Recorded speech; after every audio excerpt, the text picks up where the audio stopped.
Hello, everybody. It's time for Talking Rasslin. I'm Pondwater Dave, aka Referee Super Dave Miller. Joined with me, as always, is the First Lady of the Arn Anderson Fan Club, Miss Amy Vaughn. How's it going, Hello, Amy? hello. It's going good. How about yourself? Oh, doing pretty good. Amy, I gotta tell you, I feel better than I felt in 20 years. Why? I've lost 15 pounds. Good And for you. these peptides had me feeling like a brand new man. I refereed 5 matches the other night. Yes. Very physical. Did a lot of running. A lot of moving around, a lot of up and downs. I mean, I normally that would have me walking around like a 90-year-old man all day the next day, and I feel pretty good. So what kind of peptides? What are you taking? I'm taking Ozempic. Okay. I'm Okay. just doing it for the peptides, the weight losses, and my little frame at 175 could have stood to lost a little weight, but Mm-hmm. but I'm telling you, I just did it because I heard it had the peptides in it. It was good for swelling of the joints. And Mm-hmm. week one, I felt a lot better. But last week, I didn't take my arthritis medicine for 4 days and couldn't tell. Awesome. So So, are you noticing like you're not eating as much or the oh things that you're yeah, eating are different? Like what are you doing? like I got to make myself eat. Really? Yeah. But Make sure you July stay 1st, hydrated. I'm sure with the weather. yeah. I got really sick to my stomach after the wrestling matches the other night, and because I needed to eat Yeah. just because, but I'm not hungry. But so I'm gonna go from Ozempic to just peptides. Mm-hmm. But I'm a believer. I feel like $1 million. Wonderful. See, a little bit. I Are tell you you that in the morning, the pain normally reminds me that I'm still alive. right? But if I didn't have an ingrown toenail, I wouldn't know. You still have that ingrown toenail? It keeps coming back. Did you have someone professionally I'm gonna dig go to it the. out? I'm gonna go to a podiatrist about it. But normally I just go get my toes done every month and Right. let Trish get in there, and she's got no qualms about whether I yell or not. She'll get me taken care of. So, But do you have a goal? Going just real quick about the Ozempic. Like, are you like? Is it going to be like? Because you said you want to switch to peptides, but are you going to get to a certain weight and then switch, or what's your yeah, plan? I'm not going to go below 150. Mm-hmm. I'm going to stay in the 150s. But like, So that's what, another 25 pounds? Is that what you no, said? no, no. I weigh 160. I weighed 160 this morning. Oh, okay. I'm sorry. I don't know why I thought you No, said you no. weighed I'm not gonna. 170. I'm not going to go any lower than 150. So you started at 175. 175. Okay, I misunderstood. Sorry. Yeah. But Good for hey, you. we got a fun guest tonight.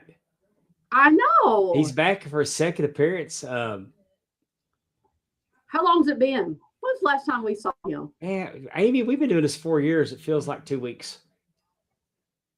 That's very true. It's been too long. That's how long it's been. Yes, I agree So with you. without further ado, let's bring from Red Leather, the maker of all the great AEW belts, Mr. Ron Edwardsen. Hi, Ron. Hey, Welcome Super back. Dave. I am proud to be back. Yeah, I've missed you too. We've missed you too. Now, Ron, you look like you've lost weight. Have you lost weight? Yeah, a few pounds. I did something similar to what Dave did. I did some what is that stuff called? Not the Ozempic, but the Is that other one. bound? Is Mo, that bound? Same compound, but not quite. I don't know why I'm drawing a blank. begins with an M. Hmm. Dizetrapide? Well, it's trizepatide, but it's the name brand. Oh, Zep bound. Mohib. Manjaro. There you Monjaro? There go. you go. Thank you. Manjaro. I don't know about Monjaro. peptides. I knew it began with an M. That's what Steph's taking. Yeah, you look great. Thank you. I I mean, feel for a great. little tiny cube. I fit in the little But tiny cube a little better. I know. I was going to say, I could tell, Ron, that you had lost some weight. You look good. good. I'm sure it's good for your health. That's always, your body's not having to carry around your weight. That's always good for it. We lost in different. December, and it crushed me. So it was actually troublesome for a little bit there. But we got a new mascot at Red Leather. Her name's Ruby.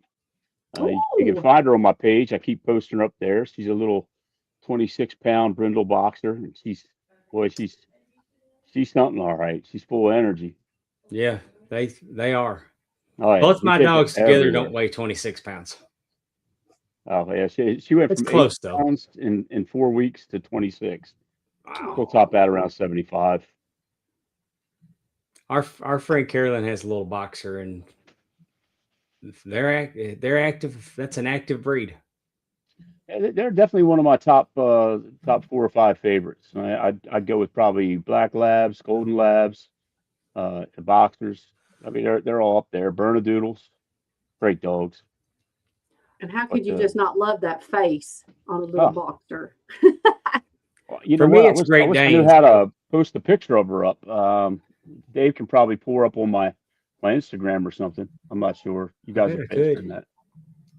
Man, she is a cute patoot. I tell you. Talk, Amy, while I'm looking. So what you been up to? Well, I got some exciting stuff going on. I got some real exciting news that I'm going to break sometime in August. That is Awesome. it's going to be tremendous. I can't say anything about that, but right now I'm doing a custom belt for Adam Sandler. I'm doing my third belt for Jimmy's Famous. I'm doing a couple belts for AEW again, and I'm actually starting to dive a little bit into uh, cancer research charities. So I'm doing my second Okay. uh, my second belt for a cancer research organization that they're going to give out as a type of a prize. There you go. Oh That's my Ruby. goodness. I know she's a bundle of cute. I mean, that is fabulous. She looks really spoiled. And not only is she spoiled, but she's also got this case of the zoomies, which I compare to when they're banking a turn at NASCAR. Yeah. She uses the sofas and sometimes the humans as as the way to bank that turn. And she's afraid to go down steps, but she'll leap over a couch. I just don't get it. Ruby. Ruby got a middle name. Is it Ruby Sue? What's her middle name? She has too many names. It's Ruby, Rose, Roundhouse. Uh, there's one more in there. Ruby, Rue, Rose, Roundhouse, Edwardsen. I love it. Okay. Well, let me ask you about, I mean, as much as you can tell, what kind of belt does Adam Sandler want? Well, it's actually something that I really came up with, but it's kind of more of a tribute to all the movies that he's done that I've really loved. And in fact, when I was doing some stuff with uh, battling some high blood pressure stuff, they put me on an operating table and they said, your blood pressure's too high. We can't do this. I said, give me a minute. And what I did was, if you remember Happy Gilmore, when he said, go to your happy place. Well, I went to my happy place. And I remembered back when I was a little tyke and my grandmother would rub my blonde hair that I had at the time. And, and all of a sudden my blood pressure came down. And the nurse said, she goes, I don't know what you're doing, but it's working. And I said, you know what? I kind of owe Adam Sandler for this. It's kind of weird. Yeah. And then through MJF, and John Daly, I've got some links to Adam Sandler since they're both great guys, and I can almost call them friends if without going too far into it. Like I wouldn't have them over on Saturday for football, or Sunday for football, but they're definitely good people that are in my corner. That's awesome. That is cool. And now we just learned he knows John Daly. Yeah, I mean, John Daly's one hell of a great guy. There's no ifs, ands, or buts about it. He's as fun as you could possibly get. I can imagine. I would love just to hang out with him one time. No, you wouldn't. Huh? No, you wouldn't. One time? Would you want to do it all the time, or you wouldn't want to hang out with him? Well, it'd be the one for the record books. You Oh, you might not make it out alive, Dave. oh. I don't Well, want I've to be mellowed like a lot I in don't. my old age. Yeah, I don't want to be stressed with hanging around somebody. Yeah, no, Like, you wouldn't be stressed at all. You'd feel completely natural, completely normal. But he knows how to have a good time. oh, well, interesting. That's who I want to play around to golf with. I wish I could play golf. I bought Oh, some me too. clubs, but I haven't taken it up. Yeah, I started when I was 15, and I'm not any better than I was when I was 20. Now you both are But young men. You can always start. There's no age on golf. You can start playing. Yeah. I mean, I think it's more a matter of time. I mean, you get a lot going on, and you try to keep up with everybody. Like Dave's in my admin chat for the Click group on Facebook, and we have a great time in there. It's a very good core group of mostly kayfabe collectors. We all get along extremely well. We all align in our morals pretty much. And Dave over the years has just become one of my favorite people on the whole entire planet. Aww. I don't just call people out of the blue. I called Dave the other day just to say hi because I miss him. And I was yeah, actually telling the Dave story about how you got shot. Basically saving a life. And I was telling that to a friend that didn't really know you so well. I said, "Hey, by the way, before you make any kind of judgments, just note that Dave's a hero." well, I And appreciate that. well, I think you're a little too quiet about it. I mean, you're Well, a I'm pretty proud amazing of it. dude. I don't know if it's heroic, but I Oh, mean, come Ron, on I now. tell the story every time because I believe took me, the I'm best that like, the guy tried to kill me. I took his best shot, and he couldn't get it done. But if it wasn't for the great doctors and the good Lord himself, I wouldn't have made it. that's right. You were I'm destined proud to to know be you. here. Hey, Eric, Matt Presley has a question, but I'm not real sure what he's trying to ask. Think of Okay, some classic I'm not belts. seeing the chat comments. How do I find those? I got private chat comments. Is that it? Comments. Okay. Think of Some some of the classic classic belts. belts and the wrestling you most associate with that. Oh, okay, now I get your question, Matt. It's easier to read on the screen than in the window. Freeland Luger and the WCW US title. Okay.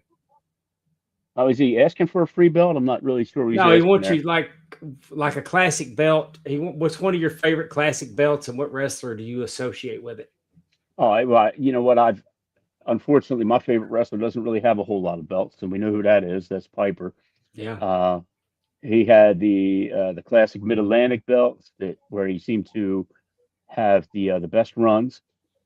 I really love the old what's it called Mocha belt with the U.S. Right. Flag, the two Hawaiians or the Alaska and the Eagles. That's one of my favorites. I am a massive, and I mean massive, Americana guy.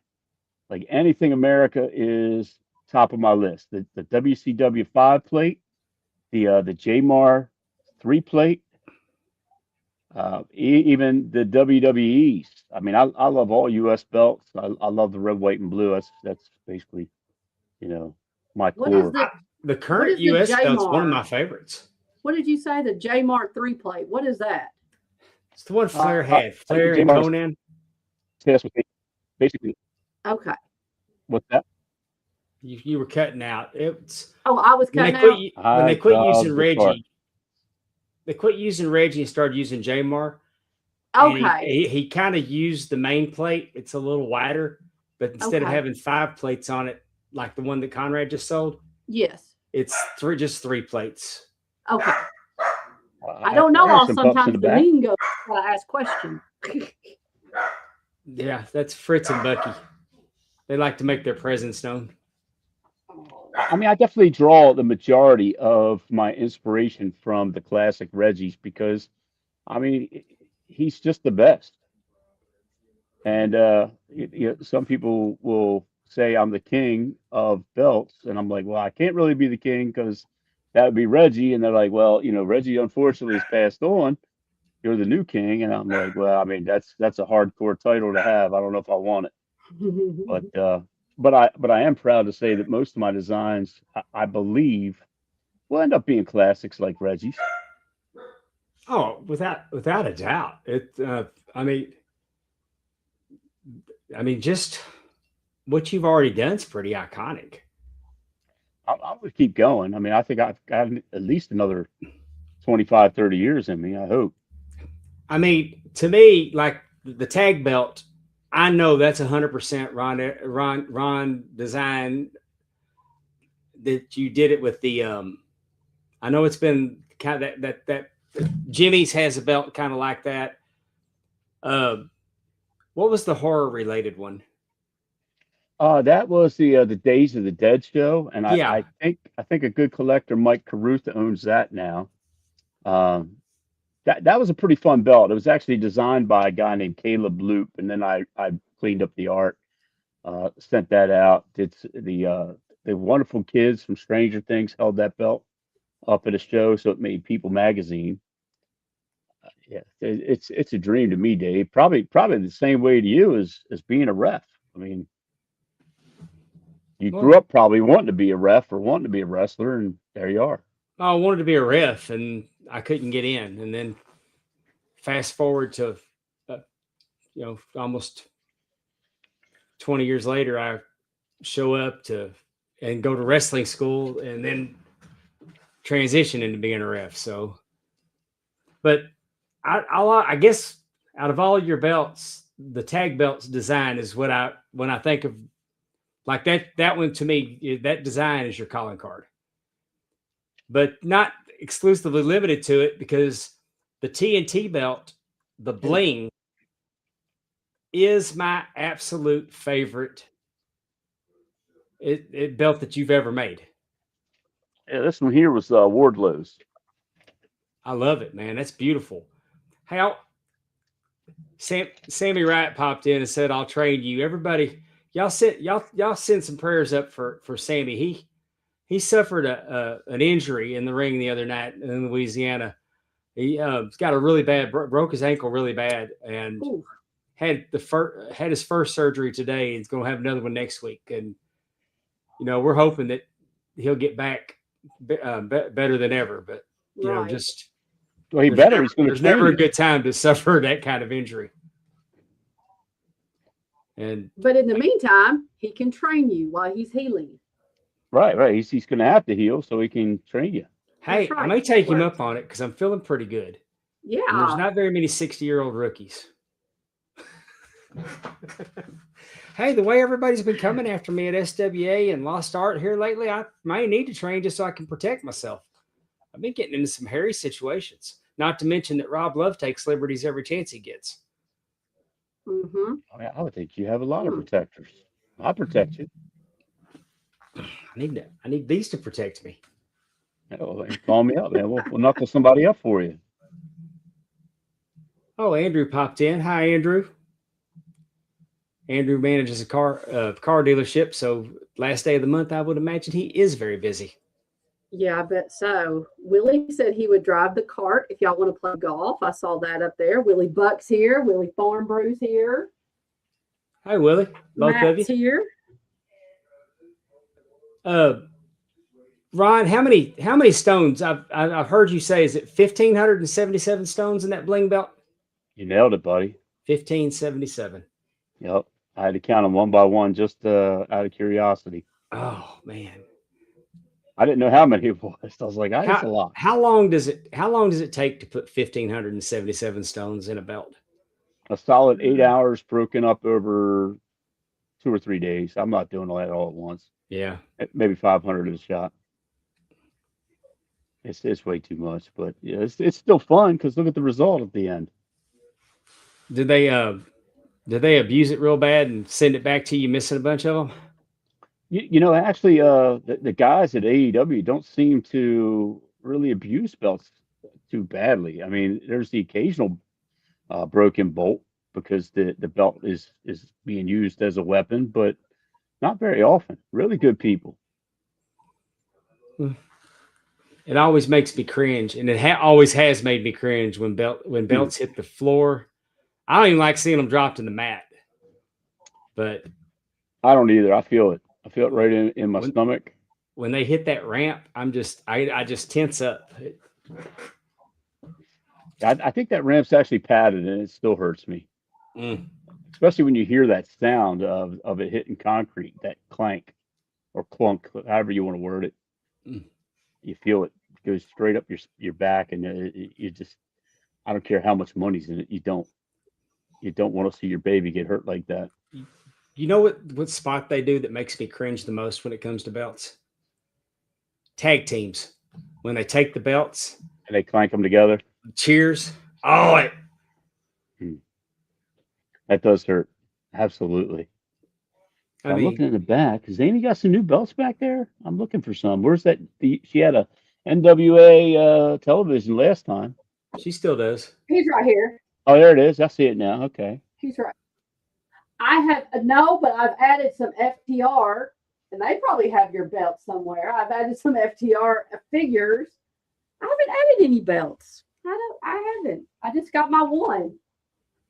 Maybe you need a Pondwater and Amy belt made.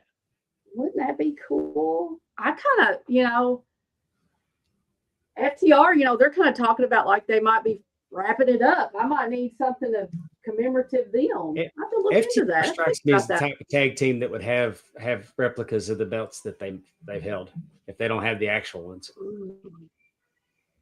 Oh, I'm sure. Well, I think you've seen it in. I've got a red Jax's right here. House. I don't know if you can see it. Got them like hanging or something. There's a red right there. Oh yeah. The old NXT. It's re-leathered and re-stoned by Ron. It's actually the official shop version that they put out, but he changed the stones and the leather. That was a fun belt. That's like probably the 4th or 5th belt I ever did. I was just learning, so really? you got an early edition. Since I know you told us before. When was the last time? 2015. We were talking as like I feel like it, again. Dave and I said we've been doing this for a couple of years now, but I was like, were you on with us last year, or has it been 2 years? I think it was last year. I don't know. It was last year. I did the show with Kevin Davenport probably about a year ago, and you were before Kevin by a month or two. Okay. And then recently I did the one with JBL and Conrad, which I don't care how many of them you do, you still get nervous. I don't know. I don't know how you two feel, but I mean, I always gotta take a shower, put some deodorant on right before I hop on, even though nobody can smell me or anything. Like I gotta feel fresh to death. I'm gonna tell you, you sounded like you were having so much fun on that podcast with JBL and Conrad. I marked out a little bit. I mean, JBL he takes me back to my JBL days of watching APA, and their backstage skits. They were second to none for their time. And Ron Simmons walking around. Damn, I love that. I mean, what they did, just the silliness of it. As hey, use the door. It's just. Do you remember when? Well, you probably knew this. I didn't, but when I watched in that era, and then I later saw JBL as a commentator, somebody said, "Well, that's Bradshaw." And I was like, "No, Bradshaw's got a mustache and long." Dark hair. That's not the same guy. I'm like, no, dude, you got to look at him. It's the same guy. I'm like, how did I not see this? Well, just like Pritchard, I never knew he was Brother Love until I watched one of Conrad's shows, and he's like, I love you. I was like, no way, that is him. Oh wow. I mean, Mick Foley. I mean, you knew that one though. I mean, it wasn't. Well, see, they came to the Sportatorium when I was a kid. I mean, I wasn't a kid; I was a grown man, but. When they came to the Sportatorium, like I used to watch Foley, he was Cactus Jack Manson. We had JBL was Justin Hawk. He came in during Global, so just any of them that came through, Like that's why I've always been such a fan of Jeff Jarrett, because I remember Jeff coming to Sport Tournament in '88. So through all their incarnations, I might not have been a huge fan of their characters that they were doing, but there was always a special place for the guys that came through the Sportatorium. I mean, I remember seeing Shawn Michaels get his hair cut by Gino Hernandez and Chris Adams. I remember seeing Rick Rude when he was ROOD instead of RUDE. Hmm. I remember seeing MJF backstage and saying, "Who's this kid with this scarf, man? That thing's never going to go. He's not getting over with that scarf. Look at him." I know. MJF is my absolute favorite part of AEW. Who can blame you? I mean, he's super talented. I compared him to Ric Flair earlier today. You know what? I can see that. Well, here's how I look at it. We're going to talk about the big ass wrestling weekend that we just came off of. We're not going to cover the whole weekend. I picked a few matches for us to talk about, but the discussion was, and this was before Sami Zayn won the championship. I don't see Sami Zayn as the world heavyweight champion. Mm-hmm. Or there's champions that win the championship, but they don't keep the championship. Like the Sheik. Like you look at Harley Race. That guy's an NWA champion, can be plugged in as NWA champion whenever. Flair can be plugged in as champion whenever. Roman is champion. Mm-hmm. MJF is that type of champion. I feel like Roman was a forced champion, though. He might be a champion now because he's grown into it. It was originally forced. And I thought you were going to go with the Sheik there because Bob Backlund was holding it forever. Transferred it to the Sheik because Backlund didn't want to turn heel and go against Hogan. So they had the Sheik win, and then Hogan beat the Sheik. Right, and they said the same thing with Ivan Koloff between Bruno with Bruno and Morales. But I'm not talking about just so much as a transitional champion. Like take Tommy Rich. Mm-hmm. Tommy Rich was hotter than hell. Harley dropped the belt to him. Got it back the next week. Kerry Von Erich dropped the belt to him. Kerry, I'll say it. Kerry was not going to be a 4-year NWA champion. He was going to be a short-term champion. The thrill is in the chase. I would rather see people chase MJF for the belt than MJF not have the belt. Mm-hmm. I mean, Hangman Page got the belt, and they didn't know what to do with him once he got it. He climbed the mountain, and there he was. But then it was just kind of same with Ronnie Garvin. Everybody was excited when Garvin won the belt, but by the time he lost it back to Flair, it was like, And even Dusty. I can feel you on that. And even Dusty. Dusty knew that it was better for him to get it, keep it for a short period, and drop it back.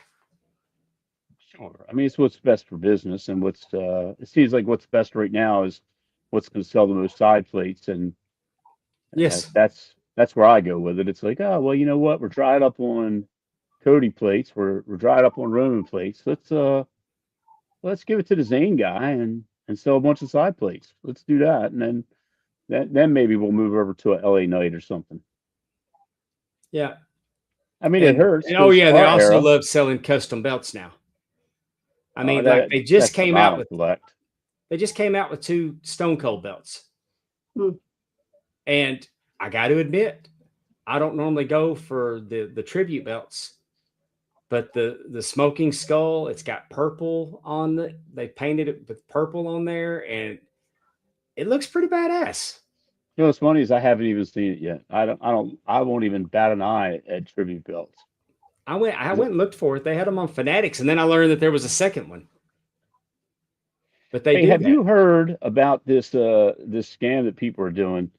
It's where you'll find a hat, something like this one, and you'll find it on eBay. You'll buy it, and apparently it's a $52 hat. You get it for $30. The person is using someone else's credit card, buying it from Fanatics, taking the 30 that you send them and putting in a separate account. Well, here's where the problem comes in. 9 o'clock in the morning, I get a call from a guy in Florida that says, "Hey, man, why are you using my credit card to buy these hats?" Oh no. And then, I go on to Fanatics to buy my father-in-law a hat for his birthday, and they say, "We're sorry, we can't sell you any hats because we have your address being used as using stolen credit cards." I'm like, no, no, no, no. Look, I got eBay receipts for Mm-hmm. everything I did. So as much as I like Fanatics, that's where I was going with this. Oh, I can't even buy a hat from them. oh wow. Hmm. And then it's not just me. If I want something from Fanatics, I got to call you up or something and say, "Hey, Dave, I'm gonna pay you some money. Can you That is buy a hat for crazy. me?" I'm telling you, if there's something I see online that I want, like if I saw an ad on Facebook, I would go look for it on Amazon. Like Mm-hmm. I wouldn't buy from a Facebook link Mm-hmm. That's a or an smart way. Instagram because I don't trust it. Because a couple years ago they had a Hallmark. There was a Hallmark Christmas ornament where it was like a scene, and what it would happen was it was like the old Batman 66 where they would go to the bat poles and slide down the bat pole with Bruce and Dick slide down the bat poles. They come out at the bottom as Batman and Robin, like on the TV show. Yeah. Like the top part's Wayne Manor and the bottom part's the Batcave. And it was a really cool Christmas ornament. And it looked when I got mine, the one I bought off of eBay, it looked like somebody carved it, tried to just carve into a bar of soap. Oh God. Or Stephanie tried to buy me a fire pit one time and got a watch. I'm wondering how many of your viewers are saying, "What the hell is he talking about?" I mean, just Batman 66. Is he crazy? yeah. Holy strawberries, Batman. I grew up with that. I've got the entire series. I've got the box set of the entire series, and it's cool because they send you a script. They send you a script for one of the episodes, so you can follow the script and see how much Cesar Romero improvised as the Joker. Oh, that was the good old days of television. Yeah.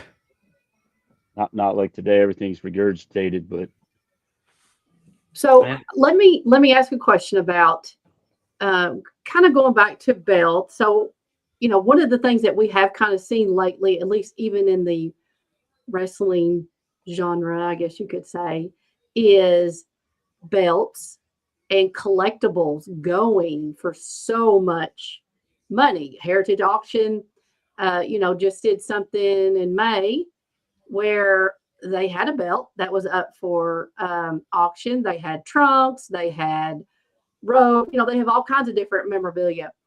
So the belt went for what, 150? Is that right? U.S. Dave? belt went for 158,000. yeah, I think it was like 130 plus the 158,000. fees or something. Yeah. Is that right? 158 is what that's what the guy actually paid 158 for it.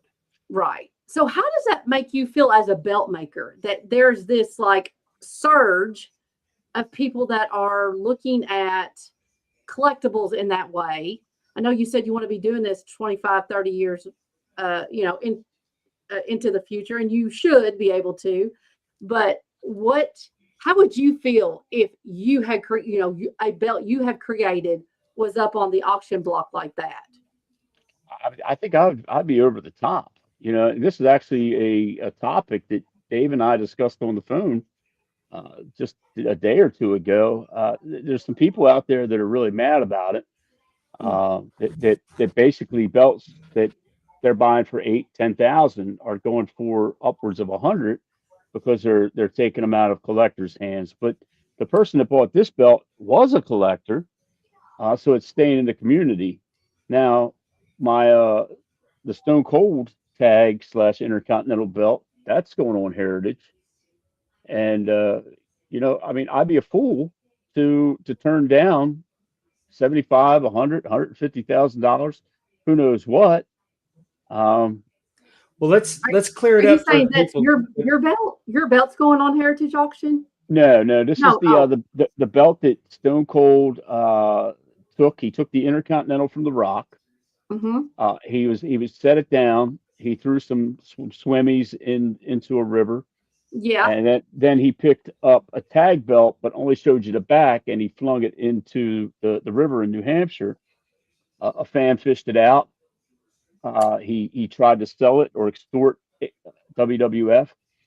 They told him just keep it. Fast forward 25-ish years, the belt ends up on Marketplace for an undisclosed amount. That person asked me if it was legitimate. I said, you go get it and I'll give you another undisclosed amount. He did. I did. The belt ended up here, and I was checking it over. I was like, man, this thing is dry rotted really, really bad.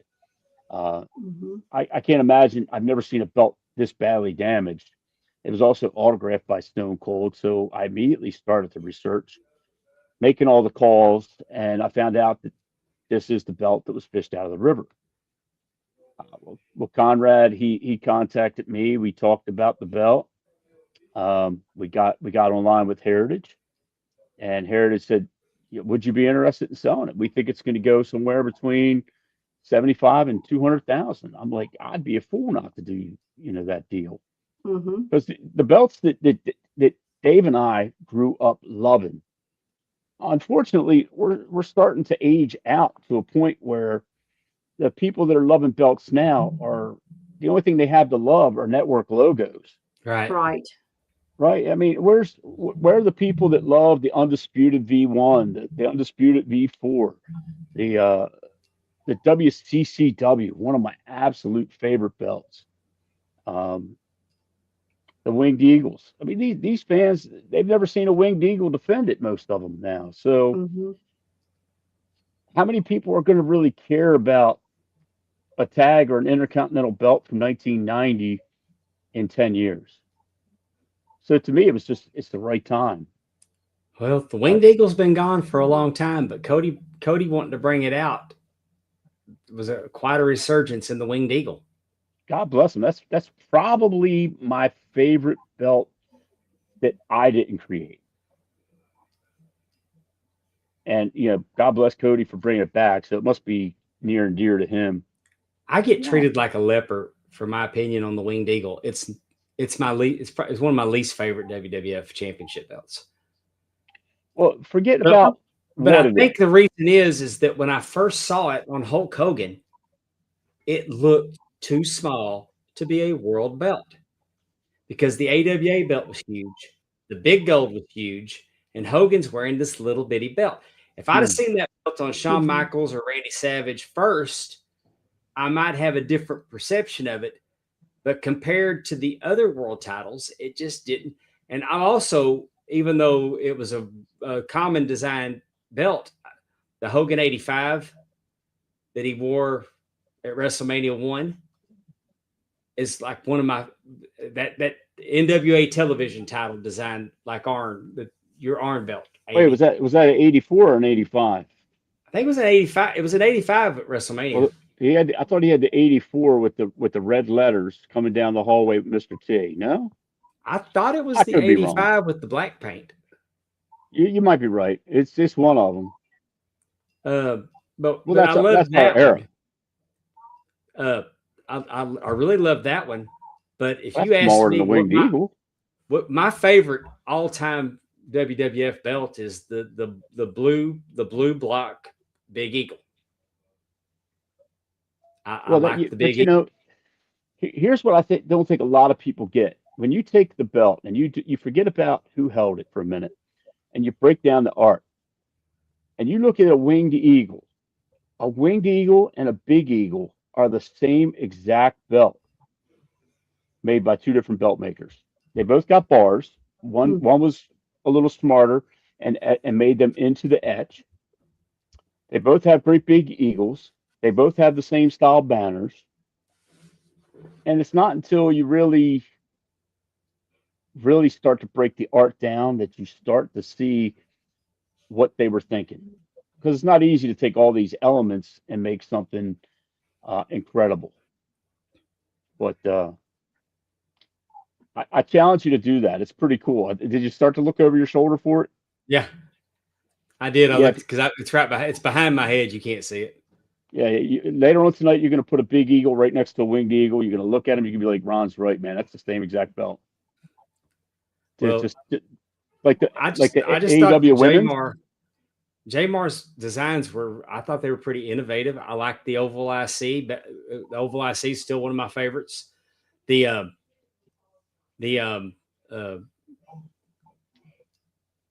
oval IC, the raw tags. I always loved the raw tags. I mean, and I'm gonna tell you, in 2005, Rico Mann showed me designs that he had on his laptop that he submitted to WWE, and if they would have gone with those, it would have been. I mean, I believe something pretty close to the IWGP V4 that everybody loves.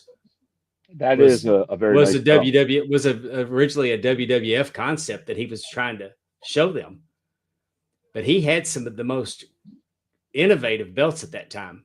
Just designs on his laptop that he showed me, and that, of course, they passed on. So let me ask a question. So a lot of times when I'm talking to Dave, he will say about how he's watching things through the ref's eyes, like when he's watching a match or stuff like that.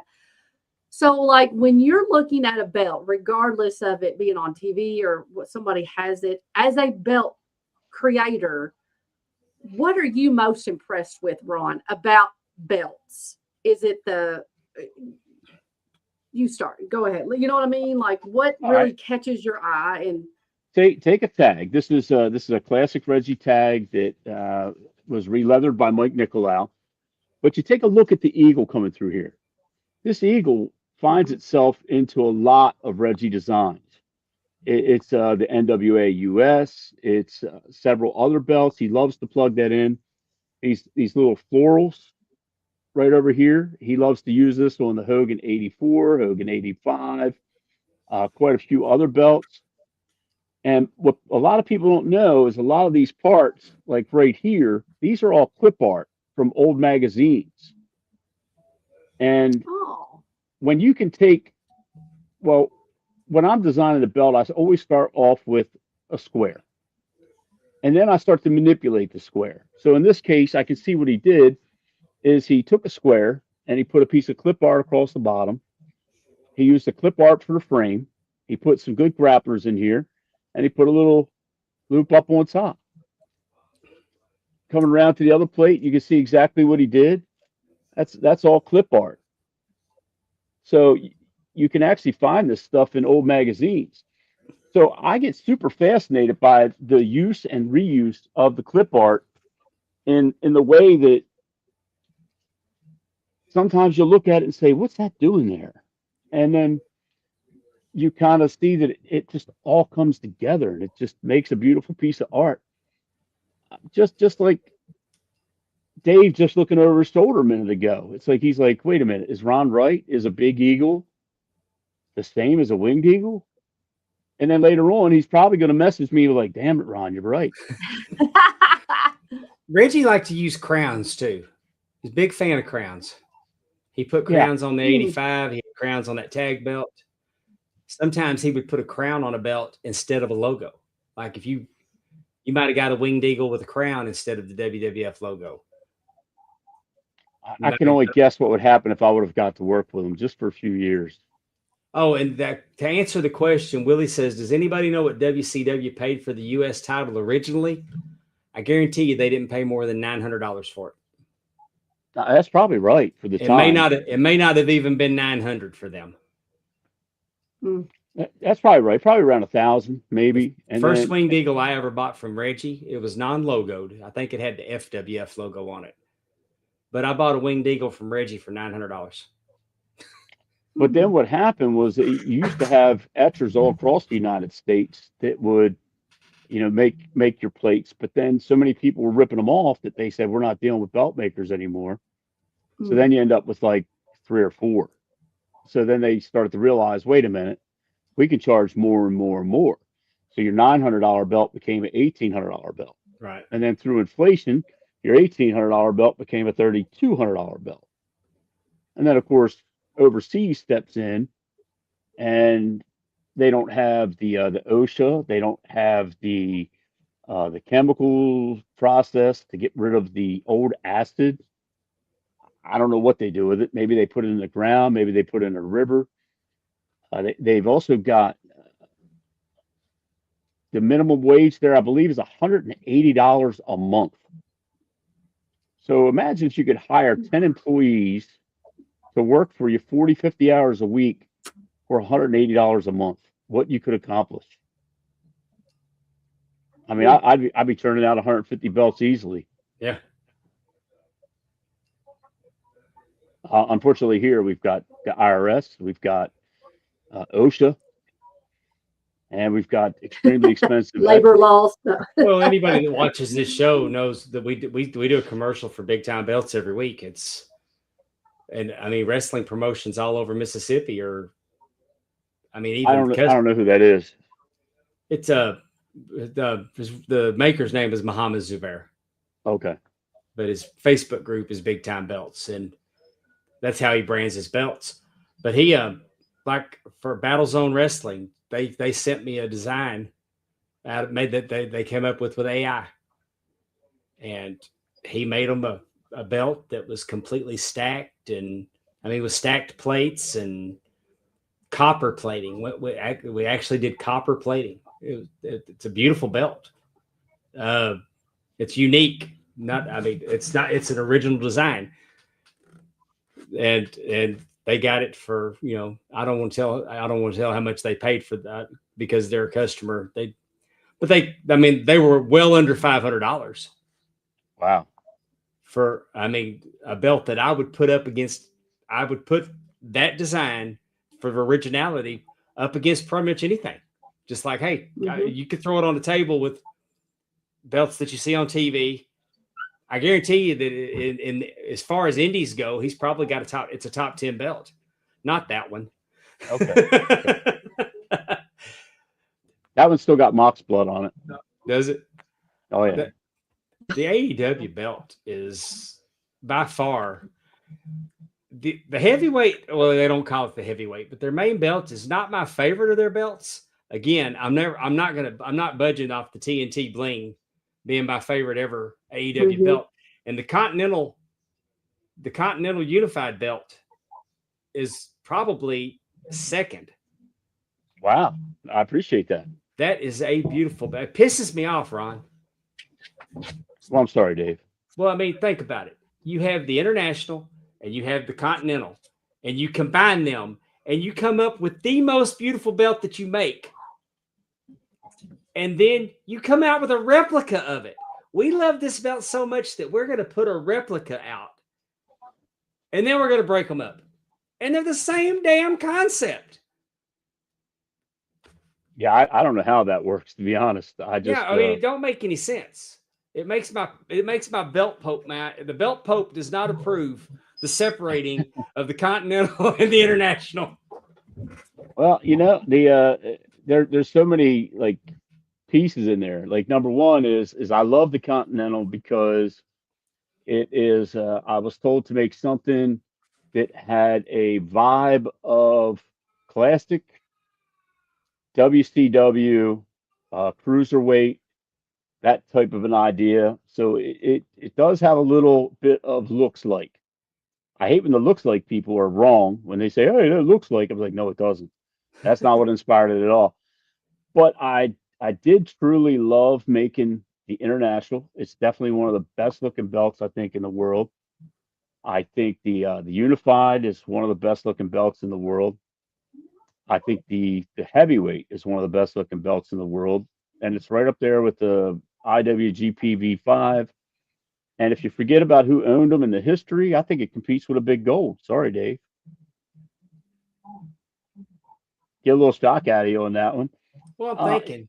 I believe that the Unified is going to make a reappearance, and I don't have any inside information. I got nothing against the two designs. It's the concept of breaking you unified them and then breaking them up. I hate it when the WWE does the same thing. They'll unify them and then break them back up. And I'm telling you, in your version of the International that became the United States Championship, that one is my favorite of that that design, whether it be the women's belt, the international, that United States version was incredible. Yeah, let me see if I can get you there. That one right there. Yeah. That is one of my favorites. And I actually had Max sign that one for me. How many belts do you have, Ron? I mean, like physically, are your own belts? I know Dave has in the 70s, but I just wondered, how many do you actually have? You know, my wife would kill me if I give this real number. I don't want you getting in trouble. It's probably closer to 300 or 400. Wow. It's not pretty. It's not pretty. There's stacks of belts. I've got a Milliken Dome Globe. I've got a Peter Ellis Dome Globe. I've got a Tyrus Dome Globe. You know, I've got all the Elites TV Elite series for WWE. I've got all of the AEW belts in probably duplicate. I wanted to make sure that I guess my collection is complete. I don't collect anything that I didn't see defended, with the exception of a few. Like I have a Reggie Vegas Gold. Mm-hmm. I never saw that defended. I don't even know if it was defended. Was it? I think there's a picture of Rick in the ring with it. I think it's in the ring, but I don't know if it was ever up for grabs. I think Rick and Mr. Perfect were in the ring with it once, but I think that then it got used again. The reason it's called the Vegas Big Gold is he cut a promo at a craps table or at a blackjack table holding the belt. Let's see. What's Matt saying here? Matthew Elvis Presley. Yeah, you have two matches. Be the booker. Singles you know what? Book the matches, wrestling, living or dead, any championship, past or present. You know what? I'm a Piper fan to the core. I'm going with Piper and Hogan one more time, with the exception of Piper's the champion. And then you know what? For my tag match, I'll probably put Piper in there with Cowboy Bob Orton, and I'll even give Hogan. Let's go with Snuka. I'll give him Superfly Snuka. Ooh. But back before he did his thing, whatever that was. I don't even pretend to know. I just take them as what they used to be. Yeah. Watching them fly off the ropes after doing that all the way across the ring. That's a good question crazy. there, Matthew. The first time I ever saw Jimmy Snuka was on the Madison Square Garden network. USA would show the Madison Square Garden shows once a month. And he jumped, and it's when he jumped off top of that steel cage. And I was blown away by him. And then you fast forward a few years, and I found an old tape of him from Georgia, tag teaming with Terry Gordy, wearing boots. And he wrestled Kevin Von Erich on the Superstation, and Kevin Von Erich was wearing boots.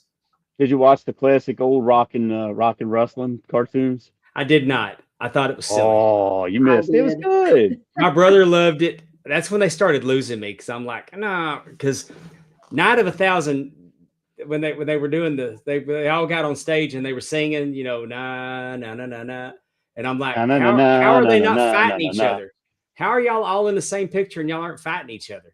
Well, they kind of were. I mean, you see them. I think somebody. I don't remember. I have to go watch it again, but I think somebody was choking somebody out. And the bad guys were on one side and the good guys were on the other. Right. They still had kayfabe. That's right. I totally believed it as a 10-year-old or whatever I was at that time. They started losing me because I liked Black Glove Ted DiBiase. And then he became the $1 Million Man. And I loved that $1 Million Man, though. That was a great. And then Dusty and Polka Dots and oh well. But they were doing stuff, and then they made Harley Race the King, and he pulled it off. But I was just more into the realistic presentation that was going on with I was an NWA guy. Sure. And I didn't like the characters and the cartoons, and I mean they had me all the way up, and I loved the Rock and Wrestling Connection. And I mean, I loved WrestleMania 1 with Muhammad Ali, and even Liberace's the timekeeper has stood up and rang that little dinner bell, and Billy Martin was there, and the I was just about to Rockettes. say Billy Martin. So I mean, Cyndi I loved it, Lauper, but then it just started getting silly, and then Saturday night's main events with the skits, and I mean, and then they neutered the sheep herders and made them the bushwhackers, and I get it now looking back at it because they made a lot of money licking kids' heads and eating sardines and doing that. And but I remember them being so vicious, like a barbed wire tag team match. The ropes had barbed wire on them against the Fantastics, and they all bled a gallon at the Superdome. So it was like I was seeing these wrestlers, and now I understand that it was better for them, that they were making buckets and buckets and buckets of money, but it just didn't hit for me that way, you know? I needed it to be just a little more believable. Hey, Frankie Thomas pops in. I Well, hope it's he's funny you feeling say that. I hope he's feeling much better. Yeah, He's I do having a little too. health issue today too. I saw that on Facebook. Hope you're feeling better, Frankie. Now let me ask you this, Dave, and maybe Amy too. I'm not sure. Did you both see when Macho Man came off the rope and nailed Steamboat in the throat with the bell? I believe that he crushed his windpipe. I cried like a baby. I hated Macho Man Oh, for I years. hated Randy Savage. And when they said they were making him champ, I was like, I hate that guy. But that's to me always been how you can tell that a wrestler is a really, really, really good character. If you either love or hate that wrestler, they're doing a great job. I hated Harley Race. I hated Adonis. I hated Piper at times. And that's how I know that they were doing a fantastic job. Man, as an adult, after I started refereeing and understand when Randy Orton spit in Harley Race's face, I hated Randy Orton for years. How could you spit in Harley Race's face? I mean, when you can get, and I love to get caught up in it, and if I get caught up in it, and I preach believability all the time. Oh, you mean like when Hogan got that gold chain ripped off? I believed it. Yeah, I was believe like, that Andre broke his Andre, heart. how could you do this? It's like, oh, you're killing me, Andre. No, That hurt. I mean, it's but no, I believe that he crushed. I believe that he crushed his windpipe, and that match from WrestleMania 3 is one of the greatest wrestling matches ever. Mm-hmm. Which one? Steamboat Savage from WrestleMania 3. Okay. Yeah, that's one that really hurt. And then I remember later on when I found out that when Hogan slammed Andre in WrestleMania 3, they said this is the first time ever. And then I went back and watched the old AWA stuff. I was like, that's like the 50th time he slammed Andre. Oh, he got slammed on Mid-South television. Yeah, it's like, but we believed it. It wasn't the first time Hogan slammed him. Yeah, that's exactly what I'm talking about. I love going back and watching the late 79, 80 Hogan with Freddie Blassie. You're making me think of the old classic Ric Flair versus Roddy Piper in the I think it was that Mid-South? Mid-Atlantic. Mid-Atlantic, where Piper came out and he was putting some seriously technical quick moves on Flair, and he was just smashing them, and I was like, holy cow. I never knew this Buddhist existed. You know, you mentioned that Mid-Atlantic belt that you related that to Piper. I don't know if I've ever told you this. That Mid-Atlantic belt is the reason that I'm a belt mark. I can believe it. It's one of the first belts I collected. I saw it in the back of Pro Wrestling Illustrated. They did they would do an advertisement for the wrestling, the photo album, the wrestling album, and it had the Steamboat just standing there wearing that white paint. That white about paint. This one, or are you talking about no, I'm the talking about the red, white, and blue one? Oh, okay. And I have that one here too. The way that white one just stuck out, it just got that I really started paying attention to the wrestling belts after that. And because we didn't have a lot of great belts in world class until like 84 when they started changing them out, because they used the same belt for everything. I love this one. 10 pounds of silver. Love it. One of my favorites, and it's still underrated. And then Yeah, because here's the one you're I'll talking see the about. version painted, and I don't like it painted. You're Yeah, talking about that's that it. guy. That's the one that started it all. I can see that. I tried to stay true to it. It's one of the first belts I ever made back when I had just some kind of graffiti red. I would love to see the belt, because the reason that belt disappeared because Buzz Tyler got pissed off at Crockett and left and took the belt with him. I would love to see that belt surface now, the way that belts are, because there's belts that we didn't think we were ever going to see again. Take, for instance, the United States belt that Nikita Koloff broke. He took it, Luger's belt, and busted it on the corner post, and it cracked it. We thought that was gone, would never be seen again, and it's going to be at Heritage Auction. Wow. These belts are coming out of the woodwork. There's a fellow on Chris Crone from Canada that he has a lot of Molkovic belts, and he's got the Canadian belt that Rick Martel had, and it's going to be he's going to be sending it to Heritage, and that's an old cast Molkovic, like the Backlund world title, like the world class, the Texas title. You know, everybody used to like the Rock and Roll Express's tag team titles, the 20. You know, everybody had those Molkovic casts, and that one's he put it on Facebook today that it's going to Heritage. I can't blame him. It's the time to cash out, because Yeah, how old are those people that remember the old Mocha belts? I'm too young at the age of 54 to really be associated with them, with the exception of that one Jamar I just pulled up. This was actually cast off of Slaughter or Flares, I'm not sure which, by Jamar, and I got the plates and I leathered this one myself. I love it. I've got one down there myself. And it's got the heavyweight is spelled wrong. Yeah, I don't know how you messed that up, but okay. Someone actually asked that on a red leather post. They said, "Is the heavyweight spelled wrong?" I'm like, "Well, is there any other way?" I mean, yeah, it was spelled wrong on the original. Why would you fix it? yep. This is one of the very few that I know that were cast off the original belt. If I I was know Kevin Joby- Von Erich, I'd get my belt back from that mall in Israel that it's displayed in. Oh wow. Could you imagine if Kevin actually sold that belt? Because there's only two of them. Dan Lambert's got one, and Kevin's got the other one. Yeah, you're going to see a lot of belts come out of the woodwork now, and it's both a hindrance and a blessing. I mean, the bad part is I'd rather see the bulk of these really cool belts be in one collection where we can see them, like with WWE or with Conrad or somebody that could actually keep them together, rather than have 50 different collectors have them. Yeah.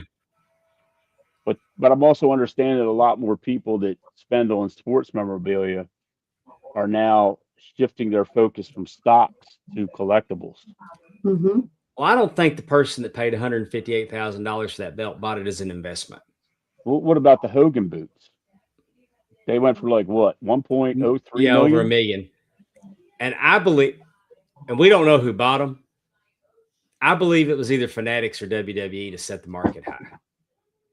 Because then all of a sudden, El Grande Americano masks, Austin's knee brace, they're running auctions.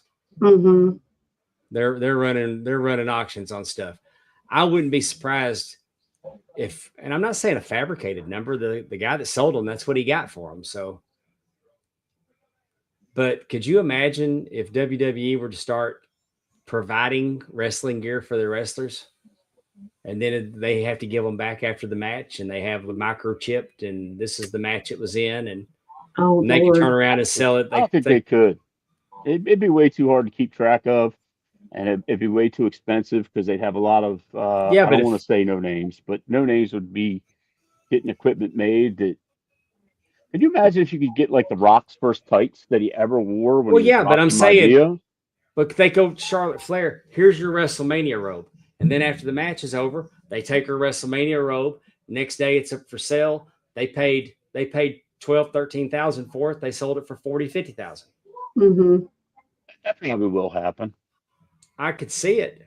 Do you have any of the Karen McDaniel's robes? I don't. It is an absolute work of art. Karen has got. I know when I do the Bling 1577, Hmm. my hands hurt. I have to get up every 3 hours and I have to I just walk away. My hands are just like this. And I said to her, I said, "How do you set all those stones? It's got to be like making the 1577." She says, "Oh yeah, my hands are hurting something fierce." And I was like, "That makes sense." Yeah, Miss Carrot, she made them back in the day too. But and if you don't know Amy, Karen McDaniel's Wahoo's widow, Yes. but she made robes. I know she made them for Rick. She may have made them for Tully and made them for Tully and Orndorff as well. Yeah, I it know was two. I forget who the second one is, but the you other one's probably know Olivia it. Walker. That's right. Man, But imagine the I think you and I probably have forgotten more information than most people know.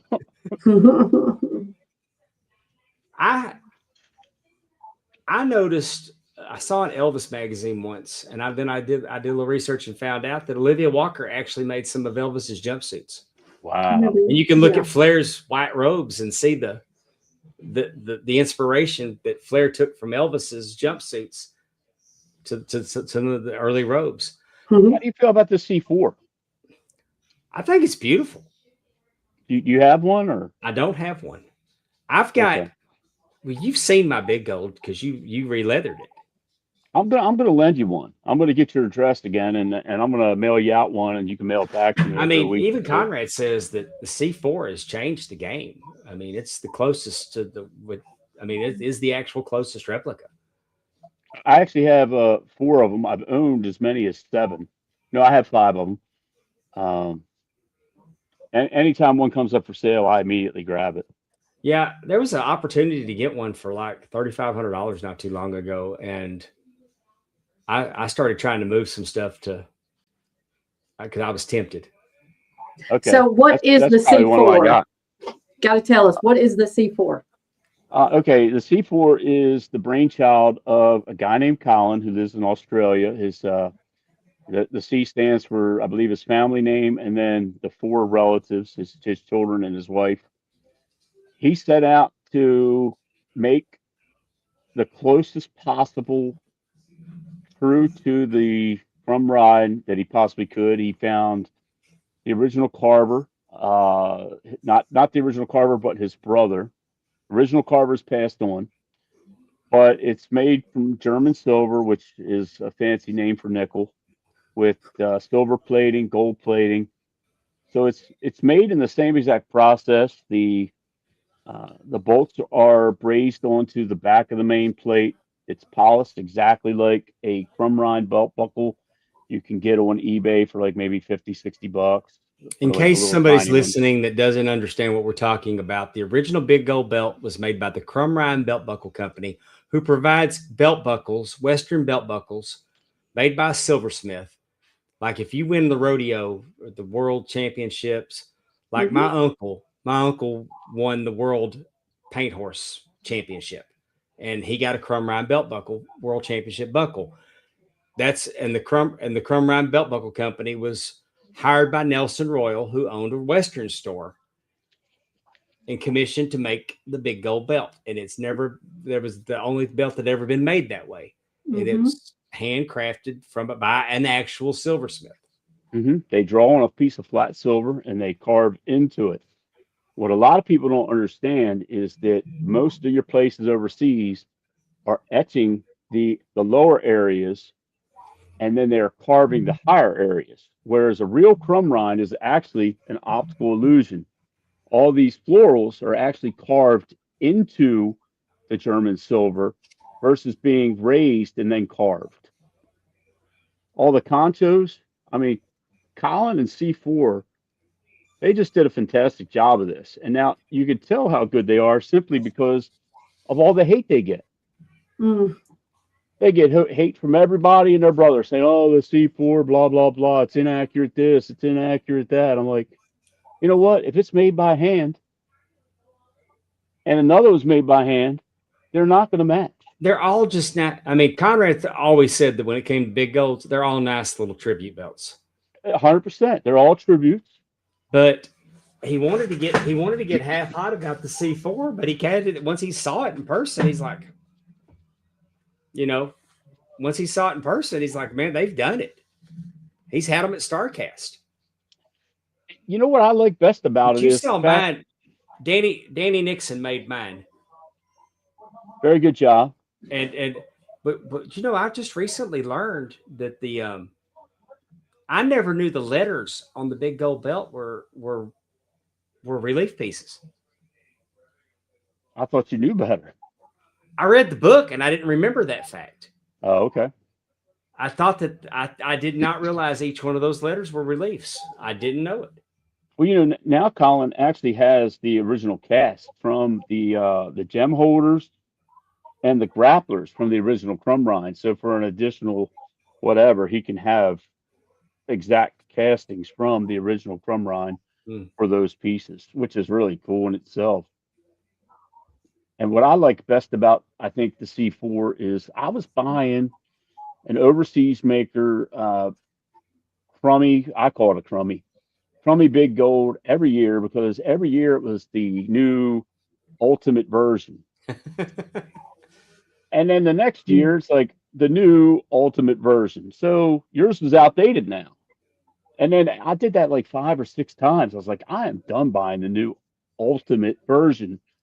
And the C4 came out, and I had like you can see one of my YouTube videos where I had like probably 30 or 40 big golds.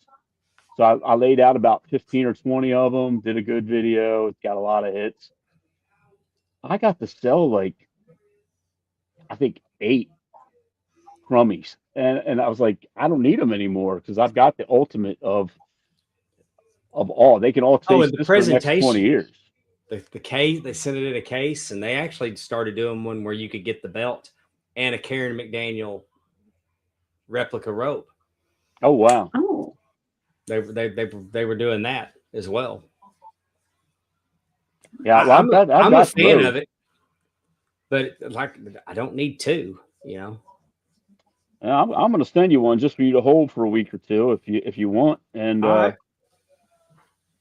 I got a feeling you're probably going to try to keep it from me, Dave. I don't know. It'd be fun. I'll get mine down and compare them. I bet the leathers. I bet. Honestly, did you put the leather on the one that you're talking?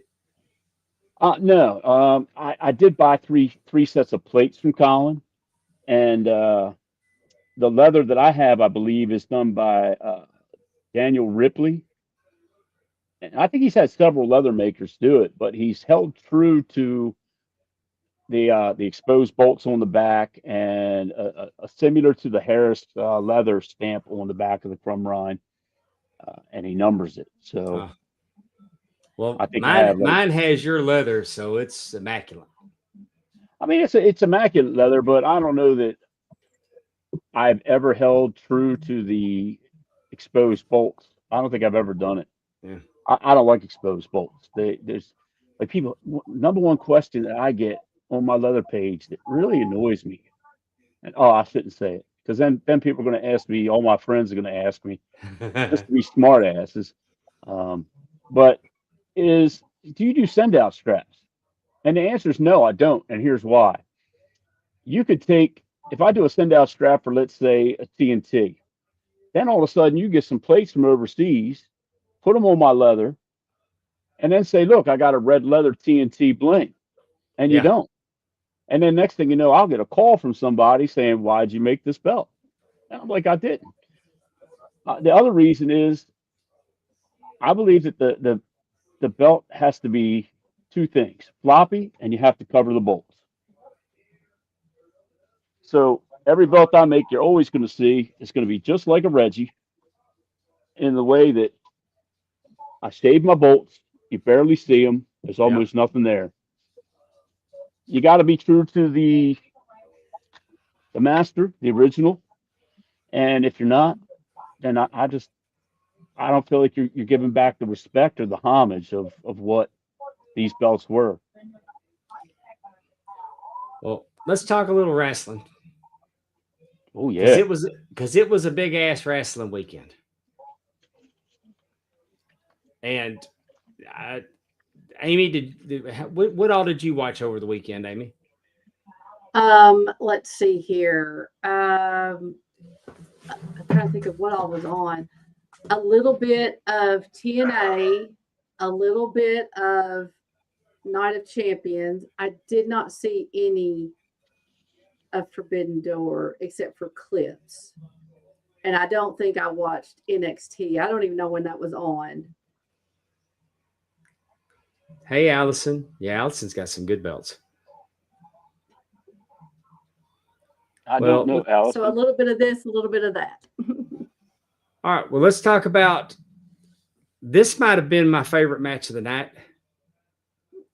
No, it wasn't. It was my second favorite match of the night that I saw. Yours was Zane. I know it. Zane and Cody. No. My favorite match of the weekend was Thekla and Starlight Kid. Oh, wow. I was super impressed with that one. But Kenny Omega and Zack Sabre Jr., the only problem I had with this match is that Zack Sabre Jr. didn't win. I was disappointed he didn't win. He is, I've been a fan of this kid, but I always thought he was really skinny. But he's filled out over the years. And I mean, now he's got a little size to him. And him and Omega put on a banger. And I mean, to the point where I kind of overlooked the Cirque du Soleil stuff. But it was just the counters, this and the counter that. And it did not disappoint. And the fact that this match was not the main event just tells you just how much variety that you get on an AEW pay-per-view. Y'all know that I don't speak highly of their television show, but I have never, I'm not going to say never, one time I have bought a pay-per-view from AEW that I felt like, I had buyer's remorse on. But not most, but I mean, they're batting like 98% with me that it's never disappointing what they do on pay-per-view. I don't always like the finishes, but I can't question the value, the effort, and not everything's for me. You know, that I'm not at 60 years old. I'm not their demographic, but I did like this match. Did you see it, Ron? No, actually, I haven't watched any show since the WrestleMania, probably in Philly. Oh, wow. I go in my spurts. Like I'll do 3-4 years where I'll watch every single show, and then I'll do 2-3 years where I don't watch any, and then I'll go right back to it. It's been my cycle since like 1984. Oh. And I was a huge fan from like 82 to 85, and then from 89 to like 93, and then 98 to 02. That's always been my way. But I have been reading the forums on what's going on between all the big promotions now, and it just seems like AEW is pounding away at some of the best matches around, while I guess others are telling more stories. Yeah, I mean it's two different sides of a coin. It's something for everybody. I hate the tribalism. I do too. It drives me crazy. I mean, you can watch AEW and WWE. It's cool that I've got a lot of friends that make a living in wrestling because of AEW. I'm glad that they have a place to work. They brought me back. I was gone. I was like, I'm done with this. I was super impressed with this match. These women tore it up. Thekla has a mean streak. Oh my God, she is vicious. And Starlight Kid, I'd never seen her before, but I'm a fan. And it just, I mean, look at her right there. She looks like a star. But all the back and forth that, Thekla's mad at Stardom because they fired her. She spit on their logo. She hit their president of their company, whose last name is Okada, but not related to the other Okada, because I checked. But and Thekla, I haven't really paid a lot of attention to her. I mean, she is built. I mean, she is in great physical shape. She looks like a wrestler. She's not, I mean, I'm trying to describe her. I'm not being pervy. Don't get me wrong. I mean, she's beautiful, young woman. But I'm not being pervy when I say that. I'm saying that she is like, her presentation, she looks like she takes care of herself. She's not too skinny. She's not, I mean, she's just, her presentation, her gear fits correctly. She's so vicious that when she took that mask and ripped her mask off, and then here comes Rick Knox with a towel immediately covering Starlight Kid's face. And then she shows up to the press conference wearing the mask. It's like, man, Nice slap in the face. I loved every bit of this. And I'm a fan of both of these ladies coming away from it. And can't wait to see what's next. I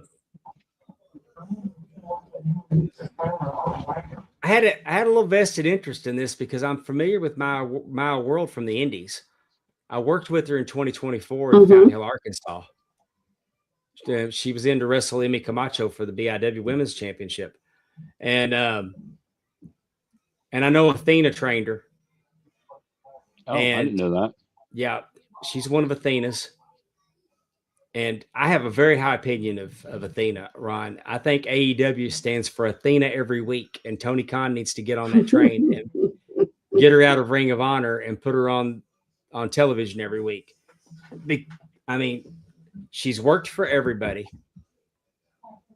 She was trained by Skandar Akbar. She was trained by Booker T. She's been around the world. She's worked for everybody. She successful run in WWE. She knows how television wrestling needs to be presented. She runs her own wrestling company where she has Joshi tournaments, which is all women, not tournaments, Joshi shows, American Joshi, 4 times a year. She's very successful, and she also runs a wrestling school. I would say that Athena is the best women's wrestler in the world, and if she's not, she's definitely top 3. I think that much for you. I think that much of her. And you know, it's like I'll fight you in the middle of the street over that. I think that even though Mao did not win the Owen, I mean, it went like 20 minutes. It was a long match, long women's match. They gave them plenty of time. Mercedes is doing her best work, but Mercedes won the Owen again. Athena put over Maya in the tournament. Athena and Mercedes, if we're going to take anything away from the ladies' side of the Owen Hart Cup, they made Maya World. Someone that just happened to be in the building when 2 people from another company had been released and they were getting a tryout, didn't like the creative, and they hit the door. And then her and another girl got thrown on television. And obviously she's made the most of her opportunity because a few months later, she's in the finals of the Owen with Mercedes Moné, who's probably recognized as one of, outside of WWE, as one of the biggest women's stars. I'm not going to say she's bigger than, because she's out of the 4 horsewomen, she's 4. But not that doesn't say that she's not incredibly talented, but what they've done, just for the fact that they made Maya World going forward, that she's a very credible in the women's division going forward. And the story, I mean, just the fact, and she lost her brother and still came to work, and it's inspirational. It's got it, and everybody says AEW doesn't give you stories. You couldn't have wrote a better story than this. And then immediately afterwards, Athena's talking trash about her, says, I underestimated her because I knew her. And then, proceeds to build up Mercedes. And I think this puts Mercedes on a trajectory back towards chasing the world championship.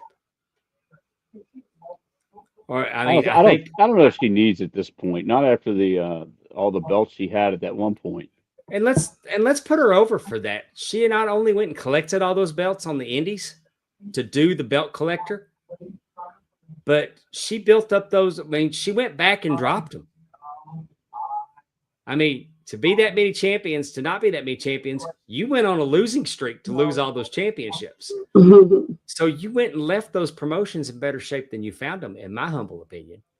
Oh no, she's definitely there. Because she could have just said screw it and sent their belt back. Said thank y'all, and now I got to have a tournament. No, she went back and did the right thing and dropped them. Yeah, but look at you can't say it didn't hurt you to see all them belts stacked on top of each other. Yeah, that's a belt collector thing. I thought it was cool because I have a poster. I have a poster over here of the Great Muta holding all those belts. Oh. I love it. It's just that was seeing her go get all those championships was a fun angle. But my hat's off to them for doing the right thing by taking them all back and doing the right thing for business. And it I think she left everybody in better shape than she found them. So there's that.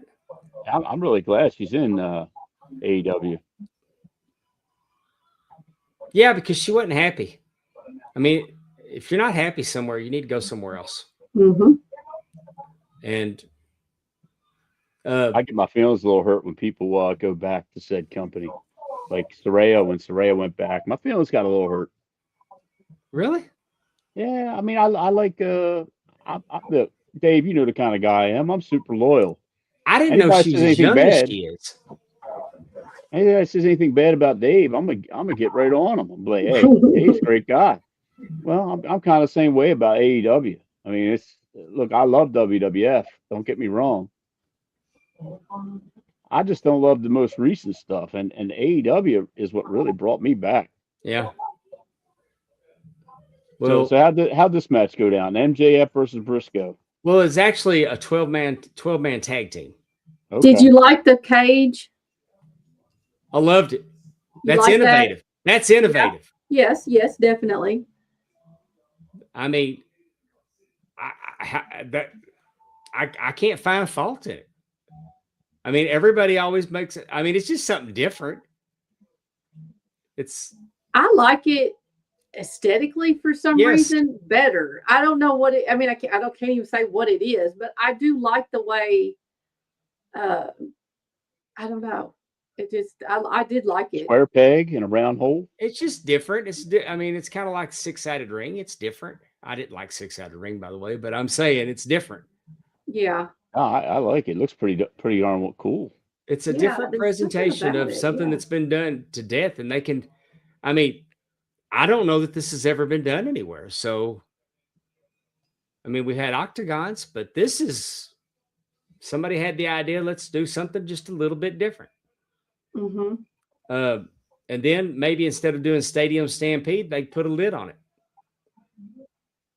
and put them all in there. Or maybe instead of Stadium Stampede, drop the cage with no ring and put them in the cage with no ring. That's different. I'm just thinking, if you're doing stuff outside the box, I'd get tip of the hat for this. This was a cool idea. I did read somewhere that someone else came up with this idea, and they were getting extremely great compliments over doing it. Yeah. I mean, it's beautiful. The match ended. MJF got pinned by Briscoe, and Wednesday night, Briscoe was already going to get his title match against MJF. At one point, I think Orange Cassidy was squeezing oranges They were holding MJF's eyes open, and he was squeezing oranges into his eyes. And Andrade turned on him. Yes, Andrade is the reason that Briscoe. I mean, he finally took off his shirt and it said F Don Callis and F MJF, and yeah, wow, yeah. So Andrade turned, and man, Andrade's over. He looks like $1 million. He looks better than he's ever looked in his whole career.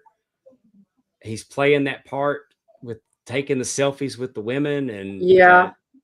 And I'm happy for the dude. I really am. And it's good to see him be able to bring his characters to fruition. Yeah, and I mean, he must be extremely talented to be able to leave AEW, go back to WWE, and then come back to, and they wanted him back again. Hmm. Then we had the finals of the Owen, Swerve Strickland, Will Ospreay. I got to say, it's kind of telegraphed. There's no way in the world that Will Ospreay was not going to be the main event at Wembley Stadium. Sure.